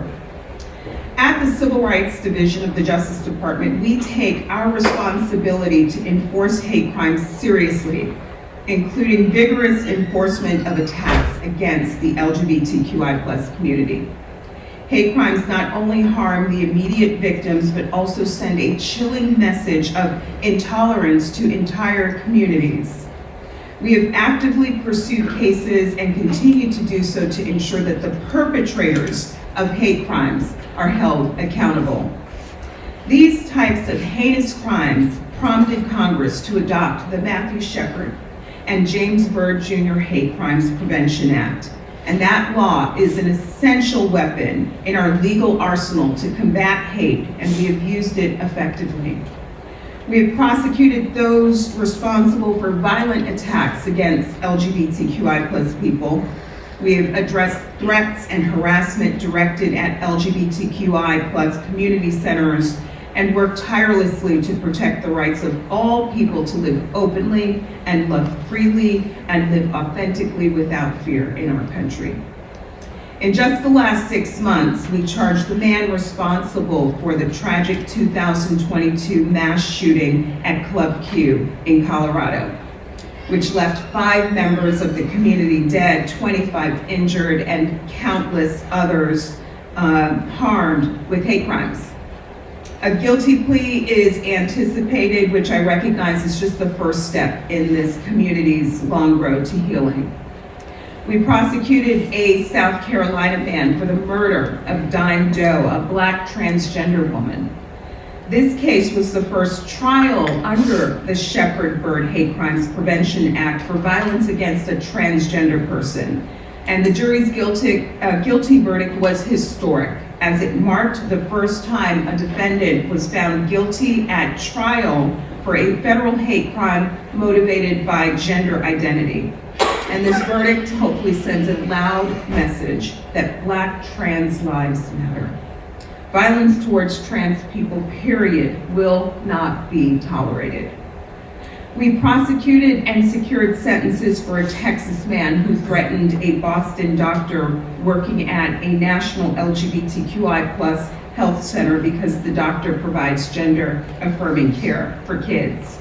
And an Ohio man who firebombed a church because it planned to host a drag show event. All of these acts impede the ability of healthcare workers, faith leaders, and community members to care for their patients, their congregants, and their constituents. They inflict fear and trauma on an already vulnerable community seeking empathy and understanding. The Justice Department will continue to investigate and prosecute all acts of hate, intimidation, and violence aggressively. The Civil Rights Division is committed to prosecuting hate crimes across all affected communities, and I want to share just a few brief examples of other hate crimes prosecutions to illustrate the breadth of our efforts and the diverse communities that we strive to protect. We obtained 90 consecutive life sentences against the man who killed 23 Hispanic people and wounded 22 others at a Walmart in El Paso, Texas. Victims that he targeted because he believed that there were too many immigrants from Mexico. We obtained a guilty verdict and the court imposed the death penalty on the man who was motivated by his anti-Semitic beliefs when he killed 11 people at the Tree of Life Synagogue in Pittsburgh, Pennsylvania. We brought a 27-count indictment alleging that the man who killed 10 Black people at a Tops grocery store in Buffalo, New York, did so because Black people were supposedly replacing white people in this country. The loss of life in all of these cases was devastating and tragic. The loved ones of the victims have endured unimaginable grief. However, the trauma extends much further because hate crimes are message crimes. The perpetrators intend to incite terror and make members of the affected racial, ethnic, and religious communities feel insecure, unwanted, and afraid to go about their daily lives. Our prosecutions, though, send a louder message that hate crimes will not be tolerated in our democracy, that perpetrators will be punished and held accountable, and that the federal government will safeguard the communities targeted. These mass murders are just a tiny portion of the hate crimes that plague our nation, and just a small percentage of our prosecutions. Last month, a Dallas man was sentenced to 37 years in prison for killing one and attempting to kill 4 others because he believed they were Muslims. Last fall, a Florida man was sentenced for his attack on a group of Black men who were surveying a site for a potential memorial regarding the 1923 Rosewood Massacre. In 2022, we convicted 3 men for hate crimes in the shooting and killing of Ahmaud Arbery. At trial, the evidence showed that the defendants' racist beliefs led them to stereotype and dehumanize Mr. Arbery simply because he was Black. 2 defendants were sentenced to life in prison and the third to 35 years. All of this work reflects a fundamental obligation of federal law enforcement, protecting the right of every person to dwell in their home, work at their job, jog down a street, shop at a store, and engage in acts of daily living without fear of attack because of how they look, where they're from, how they worship, or who they love. For that reason, battling hate crimes is one of our top priorities. Since January of 2021, we have charged more than 120 defendants in over 110 cases for committing hate crimes and obtained hate crime convictions against more than 100 defendants. But we're swimming upstream. According to FBI statistics in 2022, reported hate crimes increased 11% from the previous high level set in 2021. And more than 60% of these crimes are based on race or ethnicity, and most of those involve crimes against Black people. Hate incidents based on anti-Semitism were up 25% in 2022, and that was before the surge of hate that we have seen since the October 7th attacks. Anti-Arab and anti-Muslim crimes jumped as well. We will not back down in the fight against hate, and we will not relent in our quest for accountability. But we also know that we're not going to prosecute our way out of this crisis. We also need to prevent these acts from taking place in the first instance. And that's why in 2022, Attorney General Garland launched the United Against Hate program, a nationwide community outreach and engagement program designed to increase awareness about hate crimes and hate incidents. Over the past 2 years, all 94 U.S. Attorney's offices, including your U.S. Attorney office right here in Rhode Island, have collectively hosted hundreds of United Against Hate programs, bringing together thousands of community groups, community leaders, and law enforcement at every level to build trust and strengthen coordination to combat unlawful acts of hate. In addition to prevention, we also need to ensure that our work is victim-centered and trauma-informed. We need to center the experiences of the victims, the families, and the survivors of these heinous crimes, and that's why I want to take a moment to applaud the organizers of today's convening for lifting up the families of Khalid Jabara, for lifting up the Mallingers' voices, for reminding us about the work of the Matthew Shepard Foundation. And I also want to acknowledge the State Attorney General's Office's efforts for hiring the amazing Taylor Dumson, a brilliant hate crime survivor who has taken her experience, become a lawyer, and is using her talents and skills to advance justice and equity. Her strength, her courage, and resilience should be applauded by us all.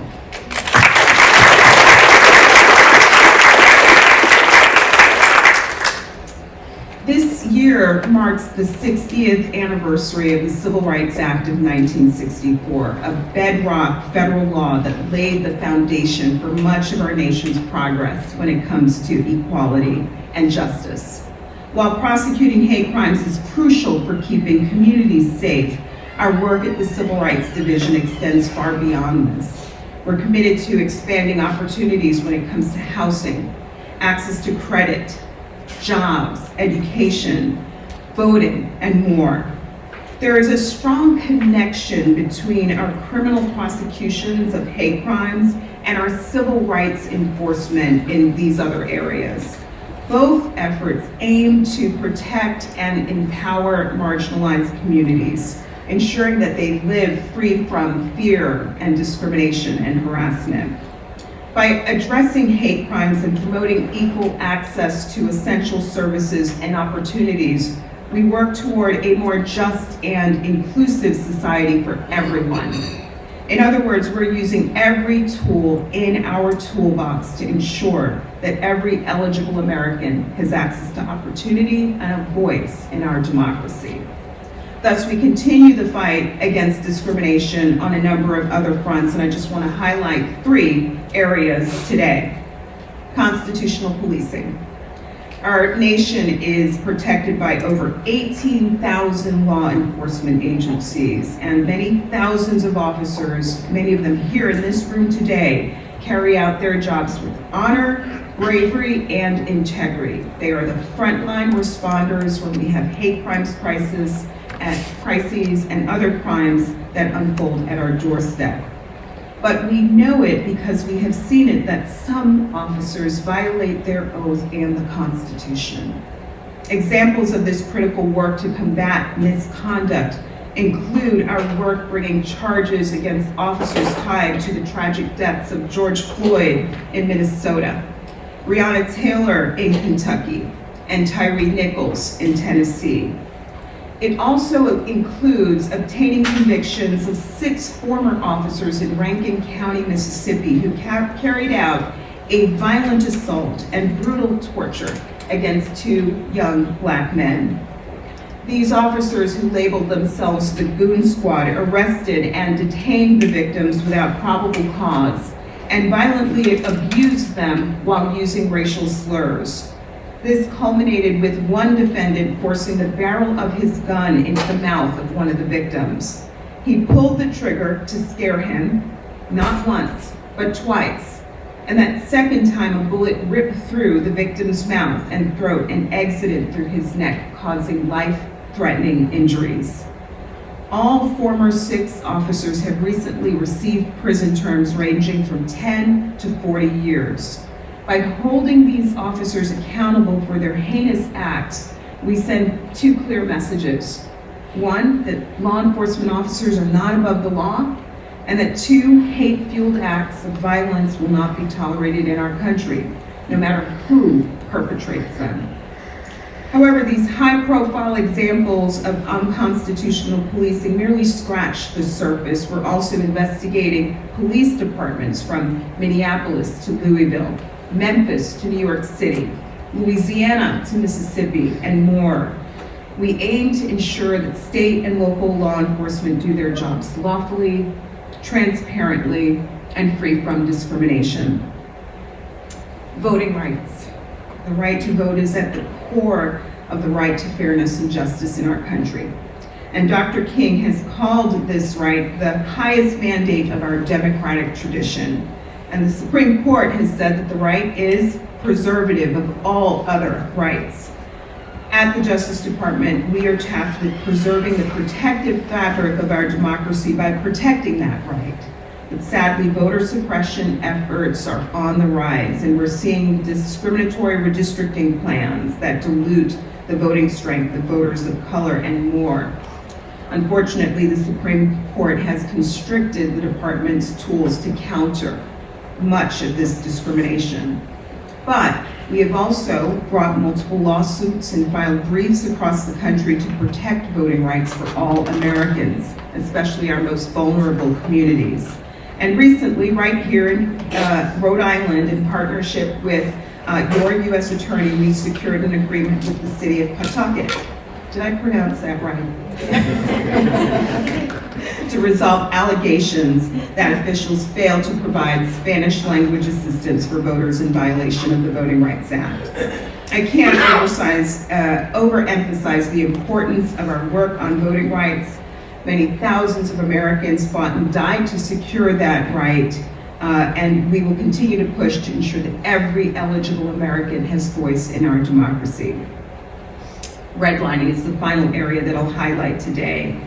I want to speak briefly about the work that we're doing to empower families and communities by fighting to close the racial wealth gap. For context, Black families today have 20 cents for every $1 of white family wealth, and much of that wealth disparity is attributable to gaps that we see when it comes to home ownership rates. A white family is 70% more likely to own a home than a Black family. And this gap can be explained through historical practices by people, by governments, by banks, and lenders to exclude Black families from owning land in our country. In 2021, the Justice Department launched a nationwide initiative, the Combating Redlining Initiative, to address modern-day redlining. We have, to date, secured over $122 million in relief for communities of color nationwide. Our settlements have brought relief to communities that stretch from Houston and Memphis, Philadelphia to Wilmington, Los Angeles to Tulsa, Charlotte to right here in Rhode Island. Our recent $9 million settlement with the Washington Trust Company, the oldest community bank in the nation, resolved allegations that the bank engaged in a pattern or practice of lending discrimination by redlining majority Black and Hispanic neighborhoods here in Rhode Island. Most of the relief that we have secured through this settlement, secured in partnership with our U.S. Attorney Office colleagues, is helping to support loan subsidies, which provide direct assistance to borrowers of color, allowing them to access credit and make the dream of home ownership a reality. We look forward to continuing this work to protect the rights of everyone here in Rhode Island and everyone across our great nation in the road ahead. The great John Lewis instructed us that, quote, freedom is not a state. It is an act. It is not some enchanted garden perched high on a distant plateau where we can finally sit down and rest. Freedom is the continuous action we all must take, and each generation must do its part to create an even more fair and more just society. And we pledge that we will stand with each and every one of you shoulder to shoulder as we all do our part in working to create a fairer and more just society here in Rhode Island. Thank you so much for this opportunity.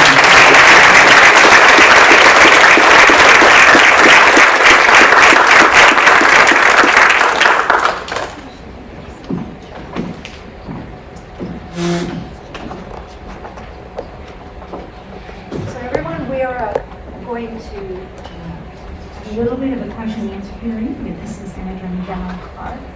And what I hope to do is to leave some time for questions from the audience as well.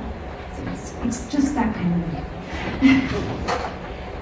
So again, thank you so much for joining us today and welcome.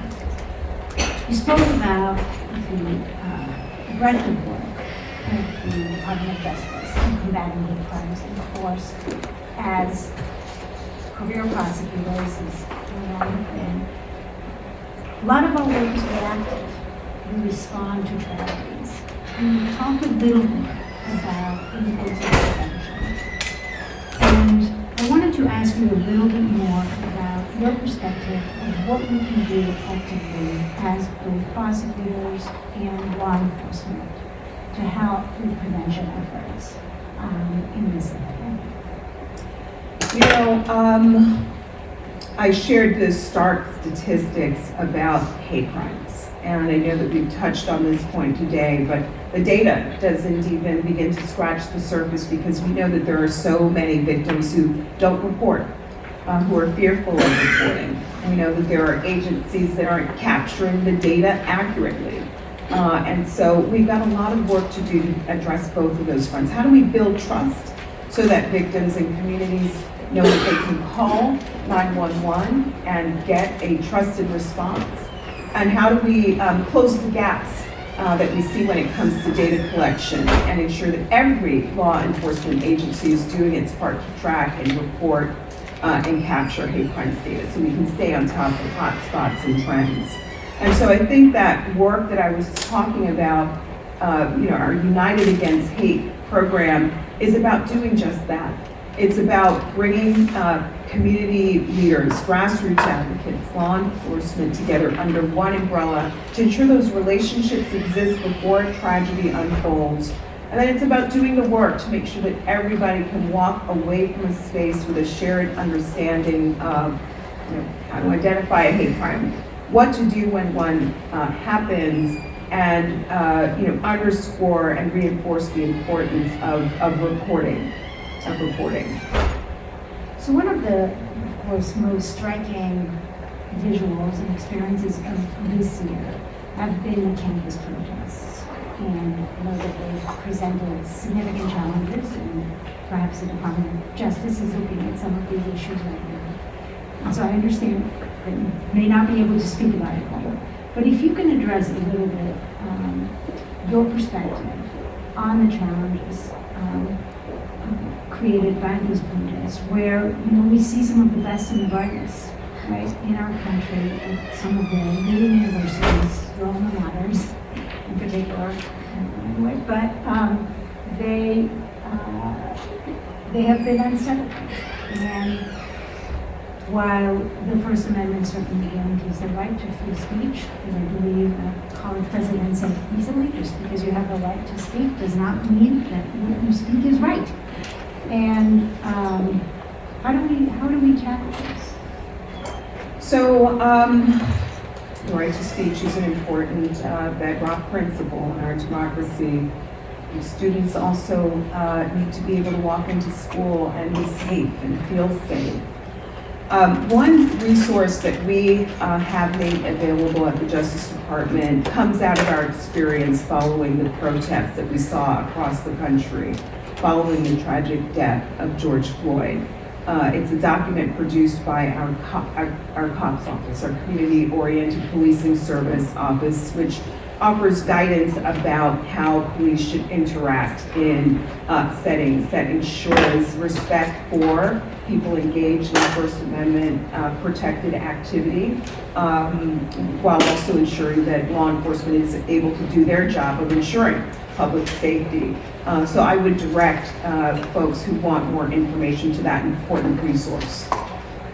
What do you think are some of the biggest challenges that we face right now as a society in terms of the rise in hate crime revision? And amongst them, I would think is the role that social media plays.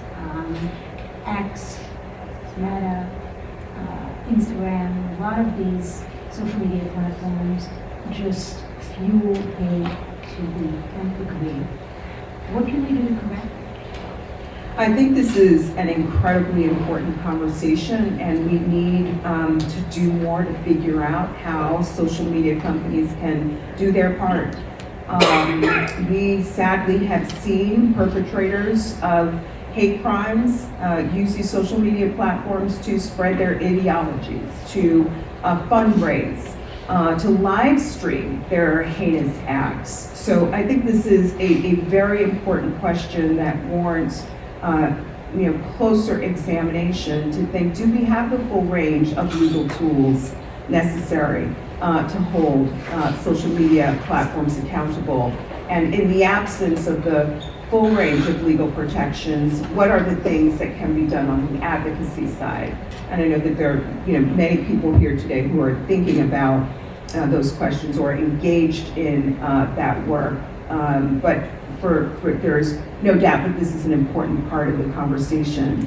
When we carry out our work of investigating and prosecuting hate crimes, one of our challenges is establishing motive, the hate motive for the crime. And it is often the digital footprint left behind by defendants that helps us pull together that record of evidence of hate motive. But we have to be deeply concerned about the ways in which these platforms are kind of activated to turbocharge hate in our country. I think one of the challenges, particularly again in these charged times that we live in, is when you investigate a crime, we all know it's very important not to jump to conclusions too early. And sometimes crimes take place and the victim of the crime is a member of a protected class. And immediately there are calls from the community to conclude that the crime was a hate crime. And perhaps it was, and perhaps it was not. And I think one of the challenges is to advocate for patience and caution as we proceed to make our case. And I was hoping you could speak a little bit to your experience of that. What are the strategies that are successful in addressing those community, very valid community concerns? Yeah.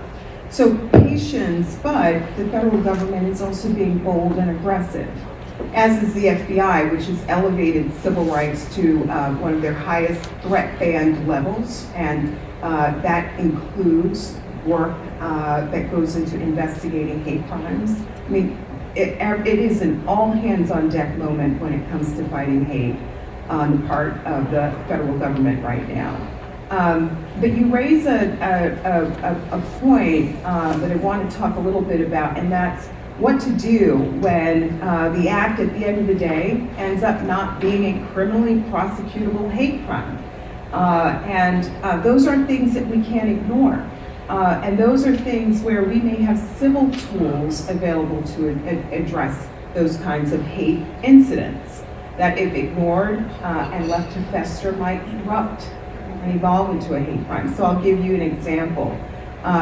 The bullying of students that we see in elementary schools. I mean, that is not something we should ignore. Kids deserve to walk into school and feel safe.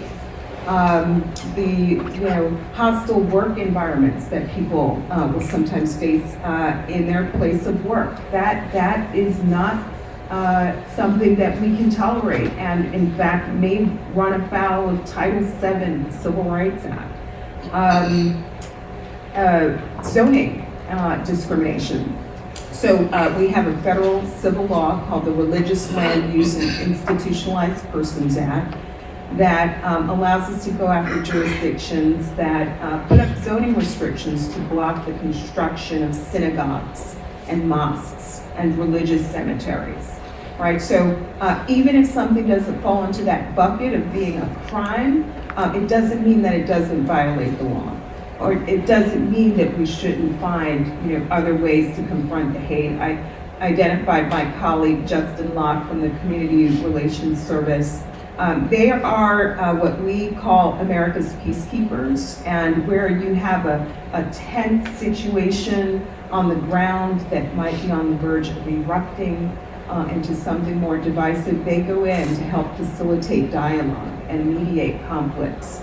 So when we're talking about hate, I think it's important to remember that not everything is a crime, and often these are problems that can't be ignored, and that there is a spectrum of ways in which we might be able to respond to something that is, at the end of the day, divisive and something that we shouldn't tolerate in American democracy today. What do you think is the greatest challenge facing your division right now, or civil rights and the justice department? Well, in the context of this discrimination, we could benefit from more resources and more hands on deck to do this work.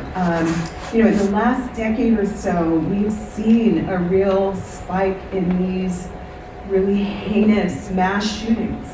The Tree of Life massacre, the shooting in Charleston, South Carolina, the Buffalo 10, the Colorado Springs shooting, the Walmart shooting in El Paso, Texas. If you look at the last 10-year snapshot of hate-motivated violence in America, I think you will find a dangerous spike in mass shootings that we should all be deeply concerned about. So that I think is one of the biggest challenges that we face right now. It's an all hands on deck moment when it comes to confronting hate in our country. Thank you so much. Let me open up to the audience and see if there are any questions. Anyone? Come on, it's not every day you get to speak to the Assistant Attorney General.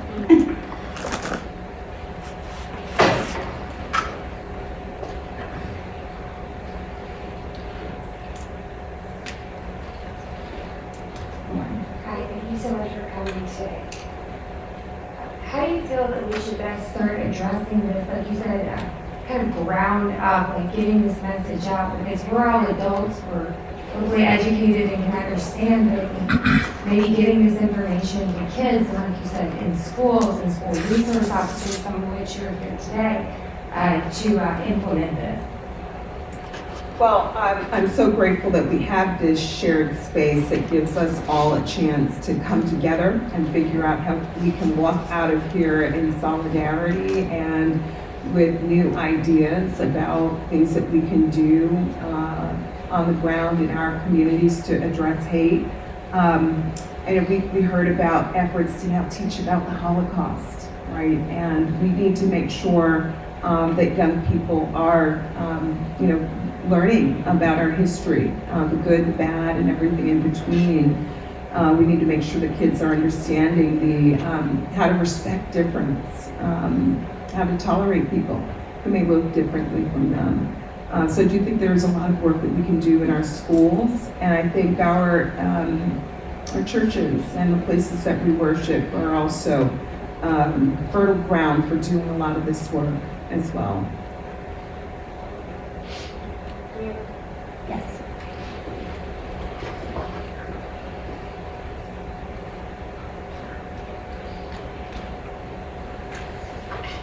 So you had spoke a little bit about not every hateful act is hate crime per se, but that there's also civil remedies available if there's not crime that can be prosecuted. When I guess from your offices and for our offices, not on this boat, when you're looking at these things, at these situations, and you're determining, is there crime here? Is there civil liability? Is the civil liability a secondary consideration, or is that something that's being considered from the outset to be maybe brought in conjunction with your criminal case? Yeah. So inside the Civil Rights Division, we try not to look at these issues in a silo. It's sometimes very clear when, you might indeed have something that's criminally prosecuted, where you've had loss of life, people who have been injured and harmed. We try to take a very holistic approach in thinking about what is the best tool available for us for dealing with the kind of problem that has landed at our doorstep. We're doing a lot of work to address the ways in which our schools are failing to protect students who have been subjected to harassment and harm. There is a school district in Utah recently where Black and Asian American students were physically assaulted, subjected to slurs, and all of this went ignored and unaddressed by school officials. And our settlement agreement here, just by way of example, calls for reforms, policy changes, new training to help ensure that that kind of dangerous environment never happens again. We're using Title VII of the Civil Rights Act, which is a law that helps us address employment discrimination. And people think, well, employment discrimination means somebody who didn't get a job because of their race or pay disparities. And it is all of that, but it is also a hostile work environment that may be impacting people along the lines of race or gender. So we're using that tool. The religious land use law that I mentioned to deal with discriminatory zoning decisions. Title VI of the Civil Rights Act, which gives us the ability to work with federally funded entities like law enforcement agencies to make sure they have language access services for people who are limited English proficient, which, how does it link up to this conversation? Might prevent a person who doesn't speak English from reporting a hate crime because they're not able to get help on the other end. So we're trying to be very holistic in using tools from A to Z and thinking about how we confront hate in all of its manifestations.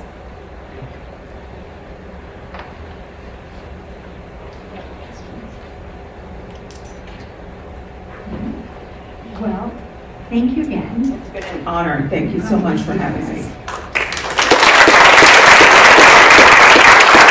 Please join me in welcoming Chief Lou Dekmar. Chief Dekmar's 50-year law enforcement career ranges from law enforcement specialist in the United States Air Force, police officer and detective to division commander, to 32 years of police years as a police chief in LaGrange, Georgia. He served for 10 years, including 5 years as a chair on the Commission on Accreditation for Law Enforcement Agencies, and is past president of the International Association of Police Chiefs, representing more than 31,000 police chief executives and professionals in 152 nations. As chief of the LaGrange Police Department, he implemented the community-oriented policing philosophy, resulting in numerous partnerships with nonprofit organizations, faith-based services, and other government agencies. He also created a caseworker position within the police department to address high-risk population and make effective referrals to partner agencies. And he developed accountability crime fighting models based on data analysis. Welcome, Lou Dekmar. Thank you, and sure appreciate you being here. This is what, Friday at 3 in the afternoon? And I'm the only thing standing between you and the exit door, so I appreciate you being here. So in about a year after Ferguson, I was in a coffee shop and I walked out and I looked down, I saw a USA Today newspaper and it had a banner headline, "Public Confidence in Police at 20-Year Low." And it showed that a year before Ferguson, we were at, I think, 61 or 62%. And a year after Ferguson, we were at 51%. And so I go back to the office and I pull it up. It's a Gallup poll that's done every July, so it'll be coming out again next month. And they look at 16 organizations, everything from the military to big business, media. And sure enough, we had gone from third place, third highest ranking, a year before Ferguson, and a year after Ferguson, where the paper proclaimed our 20-year lack of public confidence, we went to fourth. And we're at 51%, President Obama's at 44%, the Supreme Court's at 36%, big business 19%, media 18%, and Congress is at 9%. And so I'm thinking, as a student of policing, I'm wondering, how is it we can have our worst year in 20 years and still maintain the kind of public confidence that's reflected in the poll? And so when I pull the poll up and I look at it, I look a little bit farther than the general poll. I looked at the breakdown based on race. And since 2015, I've looked at this poll every year and it's been pretty consistent.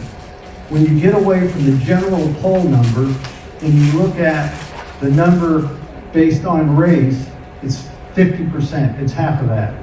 So we were at 51% for the general poll, but for African Americans, we were at 26%. And as someone that is very familiar with policing, we spend a lot of our time, if you look at calls for service, in marginalized communities. And so those people that deal with us the most, in many instances, trust us the least. And there's a lot of reasons for that. And what I'd like to do is share what I think are some of those reasons. How do I do?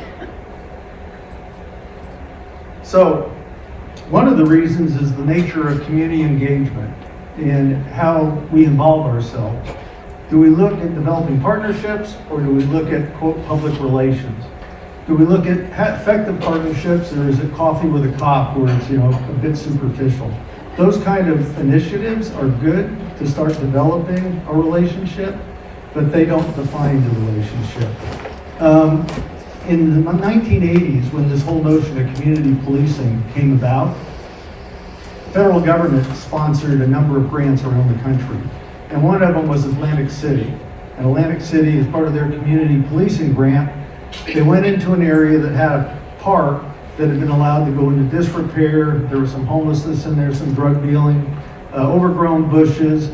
The structures were allowed to, had been properly maintained. And so they infused a lot of resources in there. And then they went around, knocked on doors, and did their survey. What do you think about this initiative we did, our community policing initiative with the park? And that area was primarily populated by the elderly. And they said, well, that's nice, but we don't use that park. We have a walled-in garden in back. If y'all really want to do something for us, the walk, don't walk light doesn't stay on walk long enough for us to cross the street safely. And when we get our checks in the mail and we cash them, we're always afraid somebody's going to hit us in the head and take our money. So if you had an officer walking down there, or one of them on a bike, we'd really like that. The lesson learned is we can guess what a community wants, but without effective communication and partnerships, we're not going to be able to use our finite resources in a way that affect people in a way that creates value in what we do. I've been married for 40 years, and on a good day, I'm talking good day, birds are singing, the sky's blue, the bills are paid, I get what my wife wants about 50% of the time. How could I possibly guess what my community wants without effective dialogue? And so the reason that we want that effective dialogue is not only does it provide an opportunity for us to invest in the community in a way that impacts them, but it also starts building trust because we're addressing those issues that are important to them. Now, why is trust important to a law enforcement agency? Well, as you build capital and trust, when you have those bad outcomes, you get the time to get the facts before the community makes a judgment. In all those situations around the country where we've seen literally neighborhoods and cities blow up, it was before the facts came out. And in many times, the facts acquit the officer. But the default button in many of these communities is they don't believe the police, they don't trust the police, and as a consequence, the police don't get the benefit of the doubt. I've learned in working in mine as a minority community is the perception that the average white person has about the police is much different than the perception that a marginalized community has about the police. If the majority community sees misconduct reported, what they say is, yeah, they did something they shouldn't have, but the police generally are pretty good. Marginalized communities with a historic record of difficulties with law enforcement, when they're exposed to problematic police behavior or misconduct, they don't look at it in isolation. This is one instance on a page, in a chapter, in a book, in a library. And so they're looking at it from that perspective. And understanding that, I think, helps us understand those things that we have to do to emphasize trust and gain meaningful partnerships. Now, why do we want meaningful partnerships? Because after a while, as that trust continues, you start hearing what the real issues are that are problematic for the communities that you police. But before you can address those issues, there are things that you have to do internally. Internally as an agency, we have to have our act together in order to first understand what the culture is, and that culture is service and commitment to partnership and working with those individuals that represent various interests has to be reflected in what we do. And generally, and I find it's captured in three things. One is professionalism, another is accountability, and the other is transparency. When I say accountability, what I'm referring to is when there's misconduct, we don't drag an internal affairs investigation out for 6 months, a year. I've done bad outcome audits for agencies that have been involved in an in-custody death or a shooting that shouldn't happen. And you've got IAs that have been hanging for 6 months, a year, 18 months. These are not tough IAs. When internal affairs investigations are protracted, we can say one thing, but what the troops know, and as my grandmother used to say, actions speak louder than words. And so what we communicate is complaints and internal affairs and investigations internally are not a priority. And that begins to foster, or that will promote, a culture of unaccountability. Another thing as it relates to accountability is, in my opinion, and we've seen it certainly much more than when I first started doing it, but we've had mandatory recording since 1995.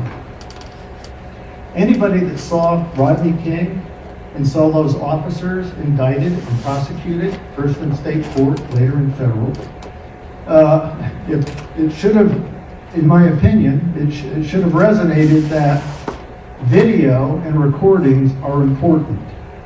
And so even though we didn't have body-worn cameras, all of us had in-car cameras, and so we required officers to activate the in-car cameras so at least you could catch the audio, even though they're in an apartment. And so since 1995, I've not had a police-involved shooting, use of force, pursuit, anything that, any contact with citizens that hasn't been recorded. As a consequence, and this goes to transparency, when somebody comes in and makes a complaint, we'll immediately show them the video. 99, and there was a study done, 2007, looked at 3,000 recorded encounters with the police where there was a complaint. 96.2%, the video acquitted the police.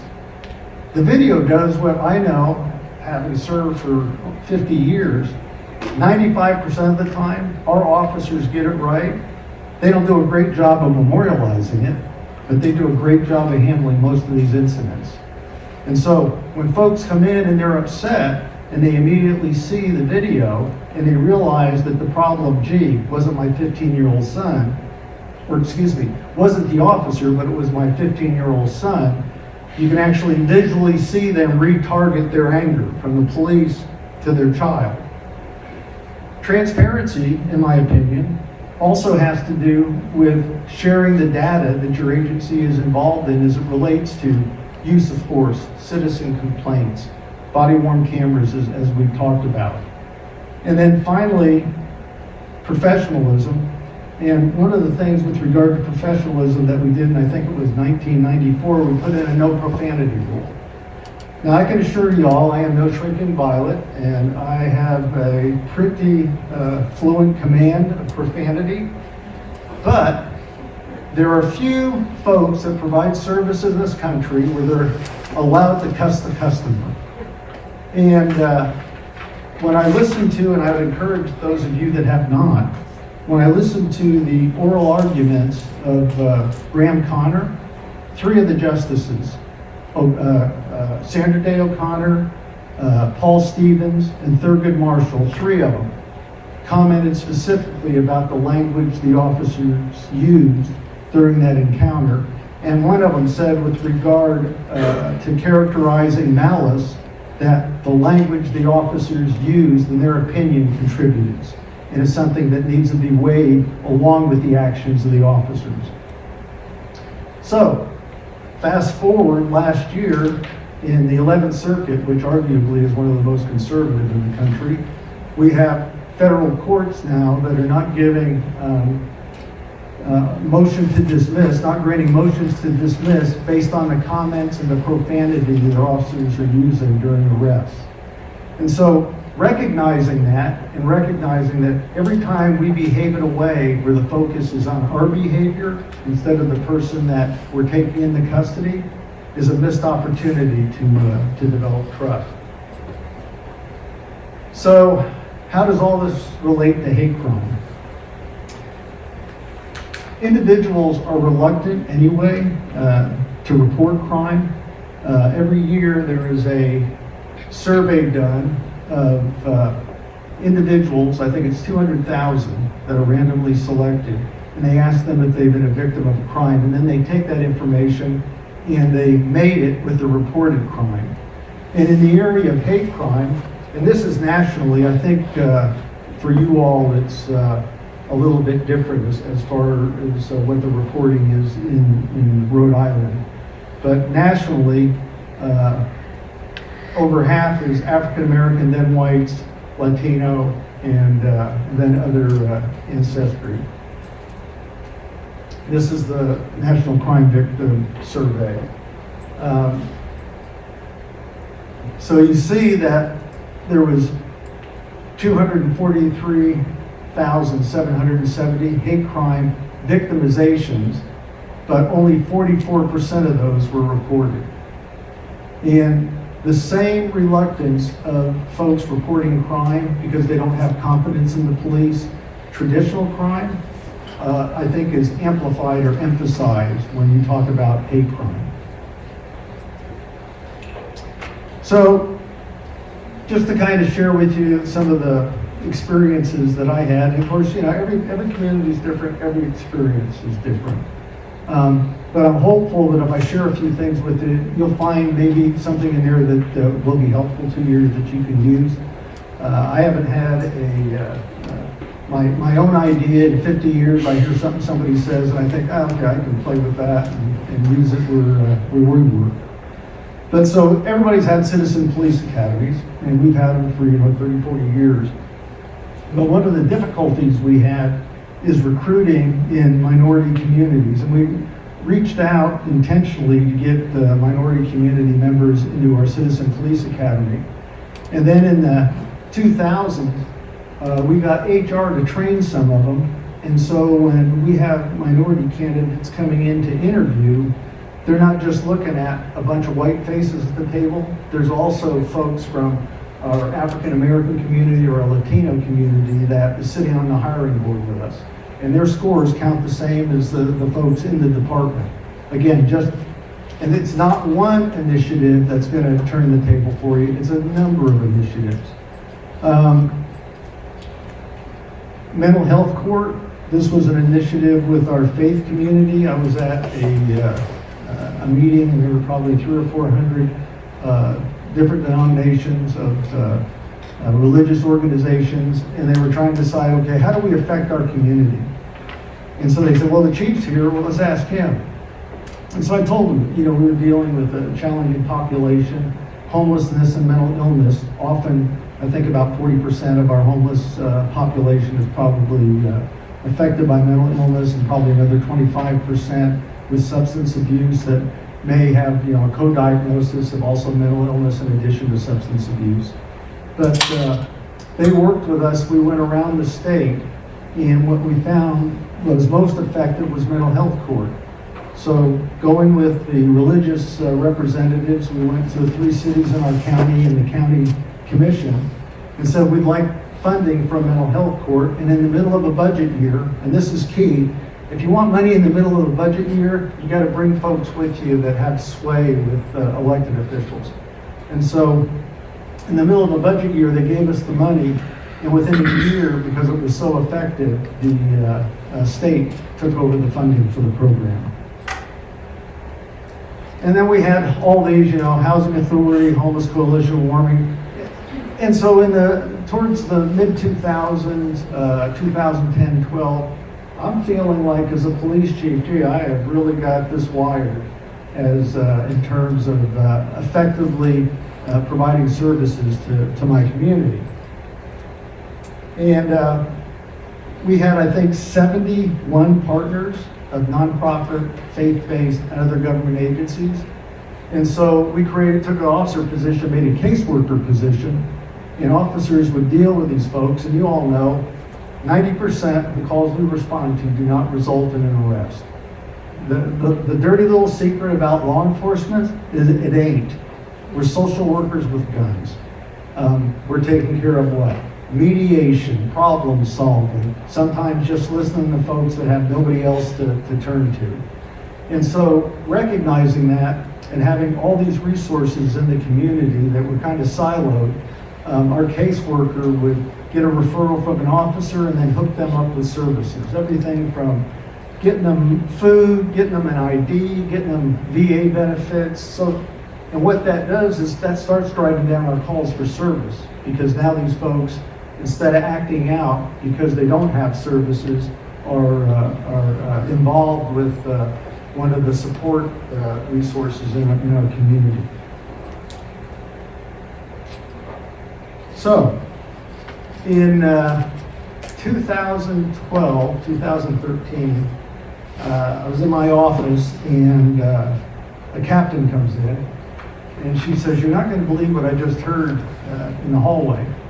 In our police department, I got about 100 cops, and we've got 3 stories. And on the 3rd story is my office and detectives. And in the hallway, like many police departments, you got what? Old timers hanging on the wall. And as she walked by these 2 African American women, elderly women, one of them points to one of those black and white photographs and says, "They killed our people." And she tells me this, and Andrea's African American. I asked her, I said, "What are they talking about?" And she was from DC, so she wasn't familiar, she hadn't been raised there in LaGrange. And she said, "I have no idea." So I started doing some research, and that's where I found that in 1940, the police department arrested a young man by the name of Austin Calloway, and they arrested him for assault on a white woman, which in 1940 in Georgia could be anything from failing to avert your eyes when you walk past a white woman or sexual assault. So we don't know what it was for. I know that we went through our files, we went to archives, we tried to get reports, we couldn't find any. So they arrest them, and within 5 hours, 5 guys show up in hoods with a gun or two and take what should have been the safest place in LaGrange, the city jail, and physically take Austin away from the police and take him out into the county and lynch him. There was no hue and cry, there was no organized search, there was no record of an investigation. In fact, the only formal document that I could find was in Georgia by statute, when the grand jury meets quarterly, they have to inspect the jails. And they have to comment in their presentation to the court, the condition of the jails. And the only thing I could find is that fall when the grand jury convened, they had a couple of sentences that said, LaGrange Police Department needs better locks on their jail cells. That was the only comment we could find. So, I've got something that happened in 1940, and in 2012, I've got folks in corners of our community that, because these stories are passed on from generation to generation, white community didn't know about it, some of the black community didn't know about it, but those that we provided service for certainly historically knew about it. And, how those stories impact perceptions and how they're carried through life and passed on to generations, I think probably hit me because I recall when all my relatives came from Hungary in the 30s, and cheap labor for the zinc mines in New Jersey, Pennsylvania. And my grandmother, she could speak English, German, Hungarian, and another language which I won't identify, but it was a very, not a lot of folks spoke it. And she goes into a butcher shop and she asks these folks for some meat. And one of them in this language says, give her the old ones in back, she won't know the difference. Of course, she hears that, and so she waits for them to package it up. And as they push it towards her and tell her the price, she pushes it back and says in their language, if it's good enough for me, it's good enough for you, you eat it. And so I remember that story, and that's just a little slight. But in our area, we had 14 lynchings. Historically, a lot of bad action. And all of those impact historically the perception that people have that frame the opinions that they have of institutions today. And so in, I think 2016, our mayor and the mayor of the other two cities and the chair of the county commission recognized, this was after Ferguson, that we had a significant African American population and we needed to get out in front of some of the historical issues that we wrestled with. And so they started a racial trust building initiative, and the mayor called me and he said, Chief, I just want to give you a heads up, we're going to do a racial trust initiative. And I said, Mayor, I'm probably pretty tired of racial trust initiatives. I said, I had them when I was in the Air Force in the 70s. I don't know how many I've had since. If it's all the same to you, unless you order me, I just prefer not to participate. And to his credit, he said, okay, I just thought I'd give you a heads up. Then I started hearing a little bit more about it and who was going to be involved. And what they did is they got 40 civic leaders, business leaders, and community leaders, and put us all in a room, about half black, half white, and had some very challenging conversations for a day and a half. And so, as a result of that, the communication between the different communities were enhanced. But we started meeting quarterly, and it says family tree. We'd have folks do presentations at these quarterly breakfasts, and I did one on use of force. And then they had this lady, Karen Braun, who did some research in the county below us, and learned that her grandfather, who was sheriff, had been involved in lynchings. And she reached out to the granddaughter, who was about her age, of one of the guys that her grandfather had been responsible for lynching. And so they worked on a book and a family tree, meaning the trees where they did lynchings, and also where she discovered that information in her family tree. But she did a presentation, and I went up to her afterwards and I said, I'm wrestling with how to deal with this issue that is still impacting the African American community in my area. And after 40 years ago, I explained it all to her. I said, you got any model or anybody that's done this that I can kind of refer to? And she said, no, actually, I've not heard law enforcement do that. And so I kept looking around, and all the information I found on the lynching, it was like 3 or 4 pages and a little blurb in our local paper. But in the Chicago Tribune, New York Times, Washington Post, it was covered heavily because during that time there was a push to get anti-lynching legislation passed through Congress. And it had always been stalled in the Senate by the Southern Democrats. And so every time there was a lynching, the papers would showcase that in an effort to influence that legislation. So having all that background sharing with her, she said no. And so I continued looking, and then I found where President Clinton had apologized to Tuskegee for the syphilis experiments from 1929 to 1969, where the U.S. Public Health Department intentionally withheld treatment and so that they could chart, like you would a guinea pig in a lab, so they could chart first stage, second stage, third stage syphilis on these different African American, mostly men, some females. And he apologized for that. Now, part of the backdrop of my community is Tuskegee is less than an hour from us. And so I'm in an area where Tuskegee's less than an hour. We've had 14 lynchings. The police department, they believe, involved in 1. And so after this meeting, I saw the head of the NAACP was there, and I walked up to him and I said, and my relation with the NAACP has been very good or tepid, depending upon who was president. And this one was, pretty good, and I went up to him and I just said, Ernest, I said, I'm looking to do something in the way of an acknowledgement and apology for the police department for Austin Calloway. Would you work with me on that? And man, he didn't miss a skip. Yes, sir. And one of the things I had to reconcile is, and I heard this frequently initially, is we didn't do it. That happened long before us. And why are we apologizing for something we didn't do? Well, the nature of organizations are when you take a leadership position, you inherit not only the good, but the baggage that goes with you.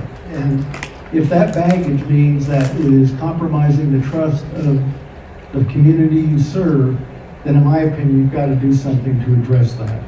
And so we got together the pastor from the church where Austin had been buried.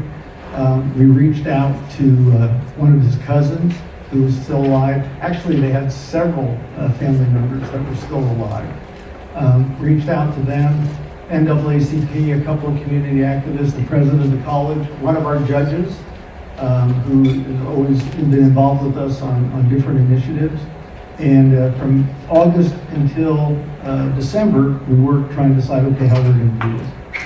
And about the time we decided that that was something that we wanted to do, I felt like I needed to talk to the officers at the police department so they would understand why we did this. And so I outlined for them, the fact that we have folks in our community that believe that our agency was involved in lynching Austin Calloway. There are, in 1860, there were 129 counties in Georgia. My county was the 4th largest slaveholding county in Georgia. So we had a significant number of people that lived in our community that were descendants of slaves. In fact, I believe the county population for whites was 6,000 or 7,000, and the population for slaves was over 10,000. So we had more slaves than whites. Black codes that we enforced, and then reminded them about Tuskegee. And then in the way of lynchings, Georgia's second in the country. Mississippi is first. Texas is third, followed by Florida. There are a few states that did not have recorded lynchings. Rhode Island is one of them. Mississippi appendectomies was kind of universal in the southern states, where black women would go in for some sort of medical issue, and while they were at it, they would sterilize them. And so, unbeknownst to them, they underwent surgical sterilization, and that was common. And so, I outlined all that, and I told them, I said, now, and the police chief's in here, you know, this is going to be true. If you are in with a group of officers and you ask a question and you expect a response, you are not going to get one. None of the officers are going to communicate in any way that they care about an issue you're talking about. So I said, well, there's no comment, so I'm assuming you all agree. I don't know what's in your heart, but I know it comes out of your mouth, and therefore I would expect that, you know, you support this initiative. And as we got done with the inspection, I was leaving, I had 4 different officers that sent me texts, you know, you're doing the right thing, this is long overdue.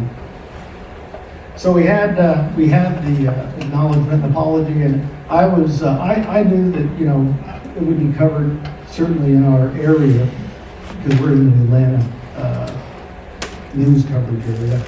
But I went to lunch and came back, and we had NPR, CBS, ABC, NBC. We had they had trucks all over the place, and I was frankly very surprised at the interest. And we had an overflow. They had to open another building and televise the apology. But we had the head of the NAACP, the mayor, myself, and the state NAACP representative there. And you could feel in the air a sense of relief. And one of the African Americans over there that talked to me afterwards said, I don't think you understand that blacks for so long hear how everything is their fault, that it's almost like domestic violence, where even though you're the victim, over time hearing it, you begin to feel like you're responsible for everything. And there's, you know, there's a lot of things we are responsible for, but there's a lot of history that folks don't understand. And we were preparing for this. I had a lady, African-American lady, representing one of the faith-based groups. And it got frisky. I mean, there was some tension in these meetings.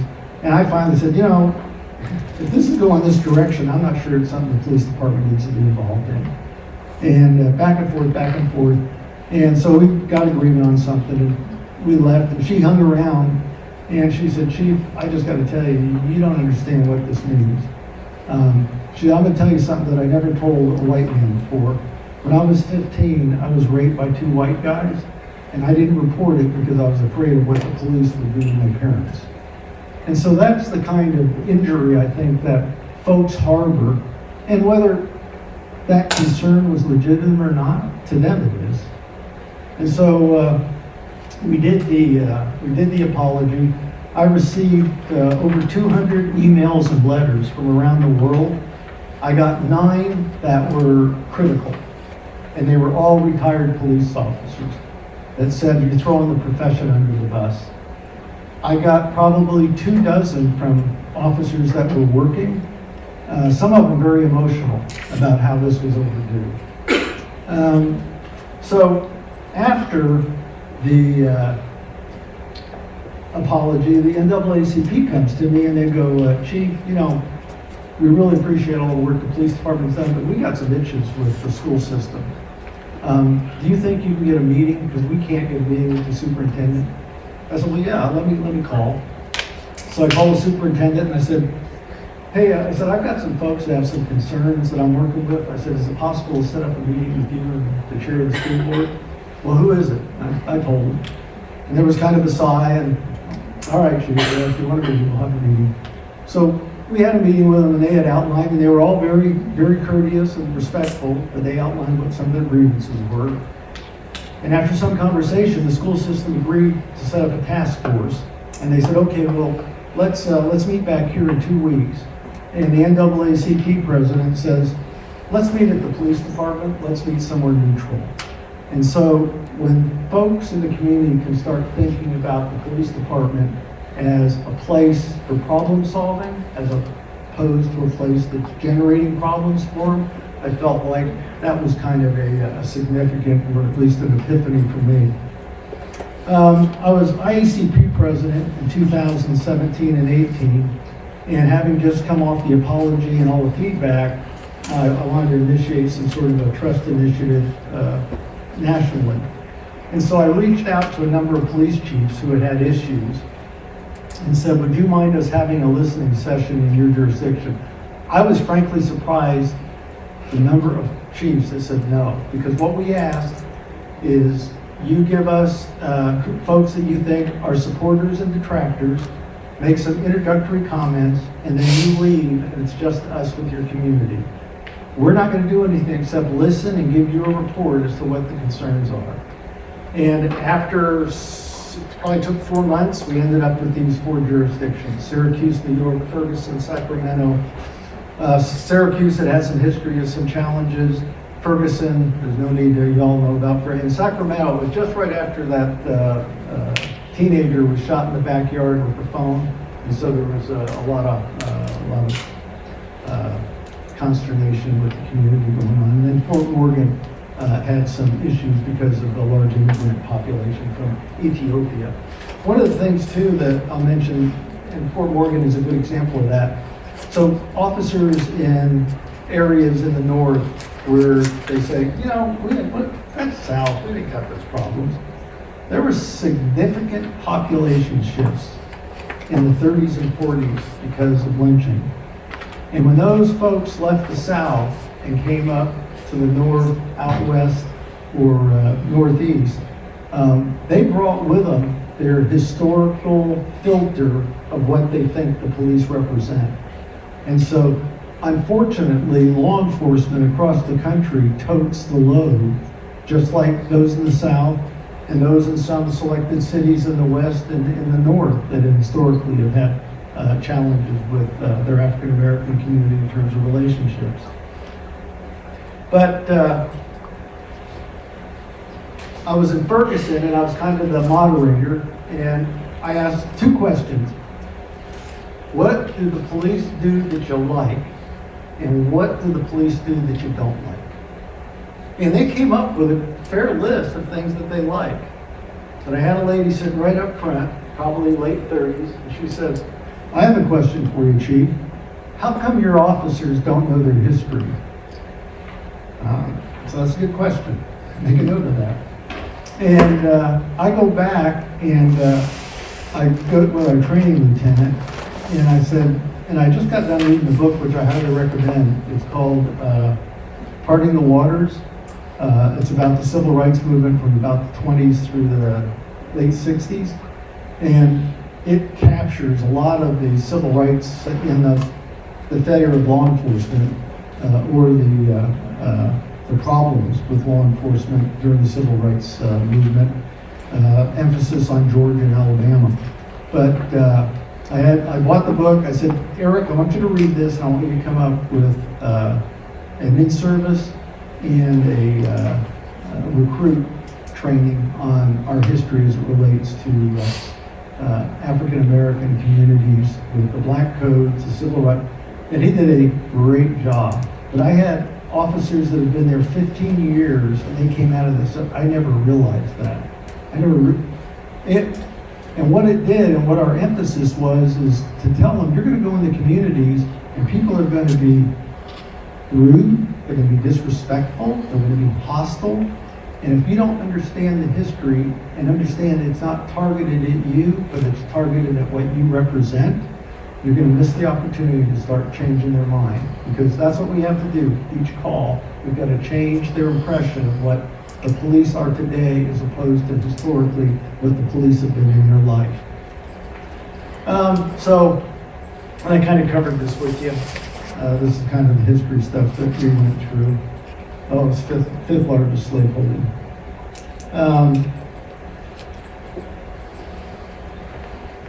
So we just folded that in with our police legitimacy and constitutional policing and procedural justice training. So now, since the apology, doing a couple of things, it was like we were on fire in terms of folks telling us the things that are really problematic in their community. One of them was, and the research tells us, recidivism rates tend to decrease after folks hit around 42 to 47. They come out of prison, cops are younger, they're faster, it's too much work trying to get away from them. They want a stable life. The other part of it is, if they haven't hit that 47, and they come out, they need a job. And so we still use trustees in the South, and I had this trustee that was assigned, that he'd been with us for about 3 years. Great kid, I mean, great attitude, friendly, everybody thought the world of him in the PD. David was his name, or is his name. And he was in there dumping my trash. I said, David, I said, God, you've been here 3 years. I said, how long have you been in prison? Well, I came in at 18. I said, how old are you? 38. I said, what'd you do? Robbery, kidnapping. I said, dang, bud. He said, yeah. He said, I screwed up. Well, fast forward another year, and he gets a hold of my administrative assistant and says, hey, is there any way the chief can get me in the transition center here? I don't want to go back to Atlanta and end up with the same crowd that got me here.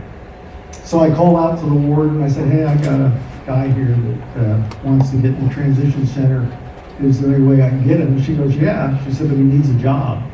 So at the next staff meeting, I said, do we got a job that we can give David? And we kick it around. They said, no, all of them got a felony bar. I said, is it by statute or just something we just put on paper? And so they researched it. They said, well, it looks like most of them are just on paper. And we have animal services that run the shelter. So I said, well, what about that? And they said, well, yeah. So I just removed it. And I gave the city manager a heads up and said, hey, I'm going to hire this guy. So the officers would pick him up every day, take him to the animal shelter. At the end of the year, he became a full-time employee, and he's been with us 7 years. As a result of that experience, the city manager took the felony bar off of public works, sanitation, and grounds. But all of those are opportunities then to what? Shift people away from recidivism. Record restriction's another one. In Georgia, at least, I'm sure this is true nationally, you can't hardly get a job unless you sign a consent for criminal history. And they're run under what's called a Code E for employment. When the police run somebody, it's under a CJ, criminal justice. So we'll get things that the employment won't, but the employment always got arrests. And of course, they're running folks, and if they're arrested, they don't look at dispositions. They get on the stack where they don't even get interviewed and get a chance to explain it. And so the legislature created the opportunity to restrict access if you go to the police, to the court, to the DA, to the judge, with fees, and all of them agreed to restrict it. And they said, we want to take advantage of this, but they don't have any money, it's complicated, they're intimidated. So Chick-fil-A was founded 60 miles from where I live. And if you want folks to come for lunch, you just say, I'm buying Chick-fil-A. So I spend about $6,000 a year on Chick-fil-A meals. And, but I always get, and it's with the agreement, come at 11:45, you'll be done at 1, and we'll feed you Chick-fil-A. And so I invited the judges, the court clerks, the DA, sat around, and I said, hey, we'd like to be the ombudsman for record restriction, meaning we'll have them fill out an application and we'll walk it through. Will you guys expedite that? And they said, sure. So the first one we made a big deal of. We did it on a Saturday. GBI, the Georgia Bureau of Investigation, who runs the GCIC, NCIC terminal, they came down to the rec center, hooked up a terminal, and cleared people's records while they stood there. And then in the gymnasium, they had a job fair. And this lady that I'd worked with, she was probably late 60s, early 70s. I see her, I said, hey, you down here for the record restriction? I kind of send it off, and she looks around, she goes, no. She said, when I was a kid, I did something stupid, and I just don't want it on my record. Those are the kind of things, though, that that people carry, that when you do something about it, begins to erode some of that past mistrust and trepidation about dealing with the agency. Prison reentry, recidivism rates are, told anywhere from 3 to 5 years. 3-year recidivism rate somewhere around 60%, depending upon how it's measured, and whether they're arrested or whether they go to prison. But because we had so many partnerships with faith-based nonprofit and other government entities, we got with parole agent and said, hey, when you get a new parolee in the community, how about within a month or two, you set up a meeting and we'll do it at one of the nonprofits and we'll have the PD there and some of the nonprofits. And we just want to tell them, if you get jammed up before you do another crime, call our caseworker or call these nonprofits and don't steal from a car, don't rob somebody. Let us work through the issue with you. So that was another initiative. Cite and release. And then, police, we think because we treat everybody the same in terms of arrest, that everybody's getting treated fairly. But the outcomes are very different. I'll give you this one example. If I go out on the street with an open container in LaGrange, I'm subject to arrest. If I get arrested, though, am I going to go to jail? No. I'll go to the county jail, they'll book me, and then I'll be able to make a bond. Folks that don't have that discretionary income, living paycheck to paycheck, they get arrested Friday night, they don't get out until Sunday, but they always get out, the judge always ORs them. Guess what they don't have Saturday when they didn't show up? A job. And so now, they're recognizing at the point that you arrest them, they're about to lose their job, the house that they're living in, that they're renting probably. And so resisting arrest for those minor offenses tend to occur. So one of my sergeants went through and looked at all the misdemeanor and city ordinances where the judge always ORs them. I went over to the city hall and said, hey, I want to get a fingerprint and let us do some booking and release at the PD as opposed to taking to the county jail. And when I first got to LaGrange, we were paying $600,000 a year for booking and incarceration fees. The last year I was there, we were paying $60,000. Now the officers had the discretion if they hooked somebody up who had failure to appear, or they felt like if they cited and released, they were going to go out and create some problems and show out. They could take them to jail. They just had the little memo justifying that arrest. Car care program. We went to all of the auto shops or auto parts stores in the city and asked, if we come up with a coupon and put your emblem on it, will you do a discount? And they said, sure. We said, well, we want to use this instead of giving somebody a ticket. They get this discount so that they can go get the headlight, taillight, headlight, whatever it is, fixed. Totally changes the nature of the encounter with the officer. On our Facebook, we had a guy, black guy, that wrote, I'm African American, I just got off work at 4 in the morning, and my rear view mirrors lit up with blue lights, and I thought, what's this cracker gonna do to me now? He came up, introduced himself, was very polite, gave me a coupon for my tail light, and he put that on Facebook.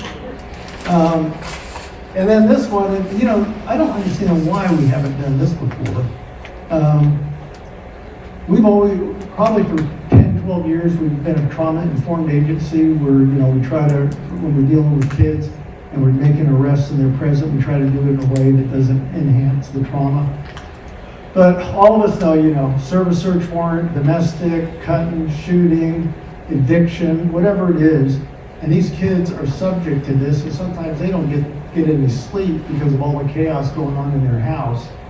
And then they go to school the next day, and they're so wore out that, they're nodding off, or pretty soon they lay their hands on the desk and their head on their hands, and the teacher thinks they don't care and bounces into the principal's office, handling it as discipline. Well, we worked with the superintendent's office and put the email on all the cars so they could send the email from their squad unit. And all it is handle with care, goes to the assistant superintendent with the kid's name and address. And all they know is that child's been subject to trauma. And the first thing in the morning, she checks it, calls the principal of the school, who notifies the teacher.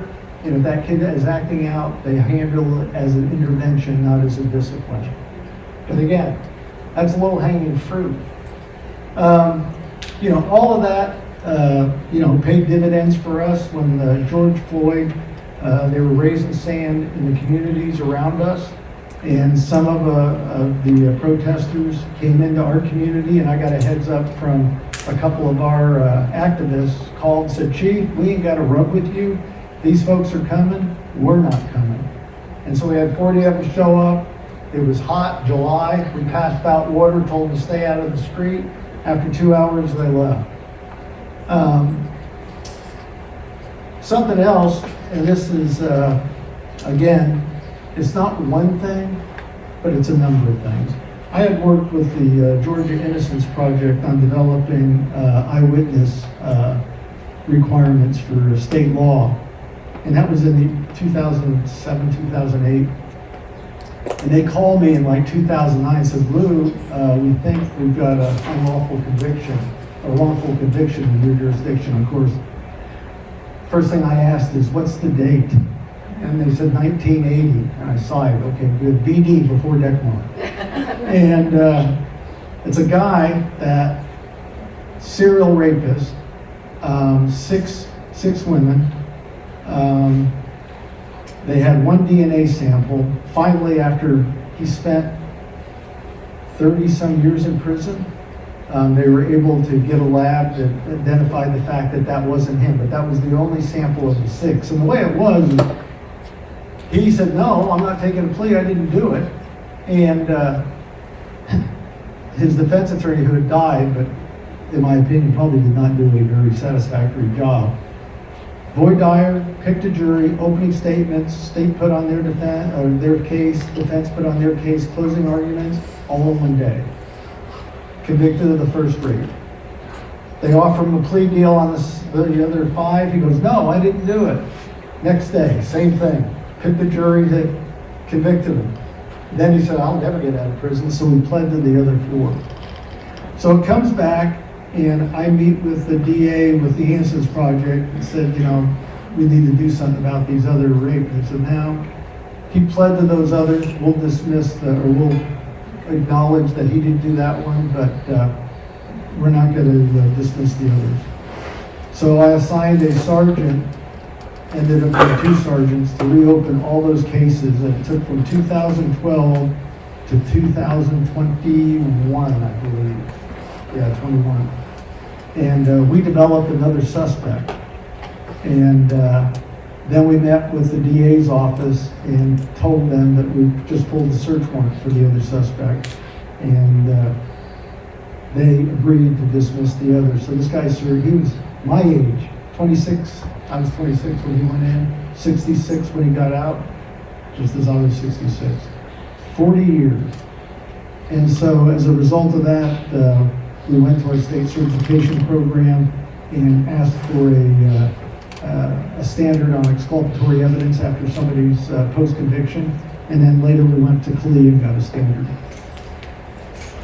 So increased cooperation from victims and witnesses and community engagement. What we saw is a reduction in use of force. In the 90s, we ran about 120 use of force a year. We have run as little as 29 in a year. I think as 32 years as police chief, had had 17 police-involved shootings, not one public outcry. Homicide solvability nationally is around 50%. We had about 100 homicides when I was police chief. We have 85% clearance rate. So those are the benefits, and I appreciate the opportunity to share some of those with you, and certainly appreciate y'all being here on a Friday afternoon.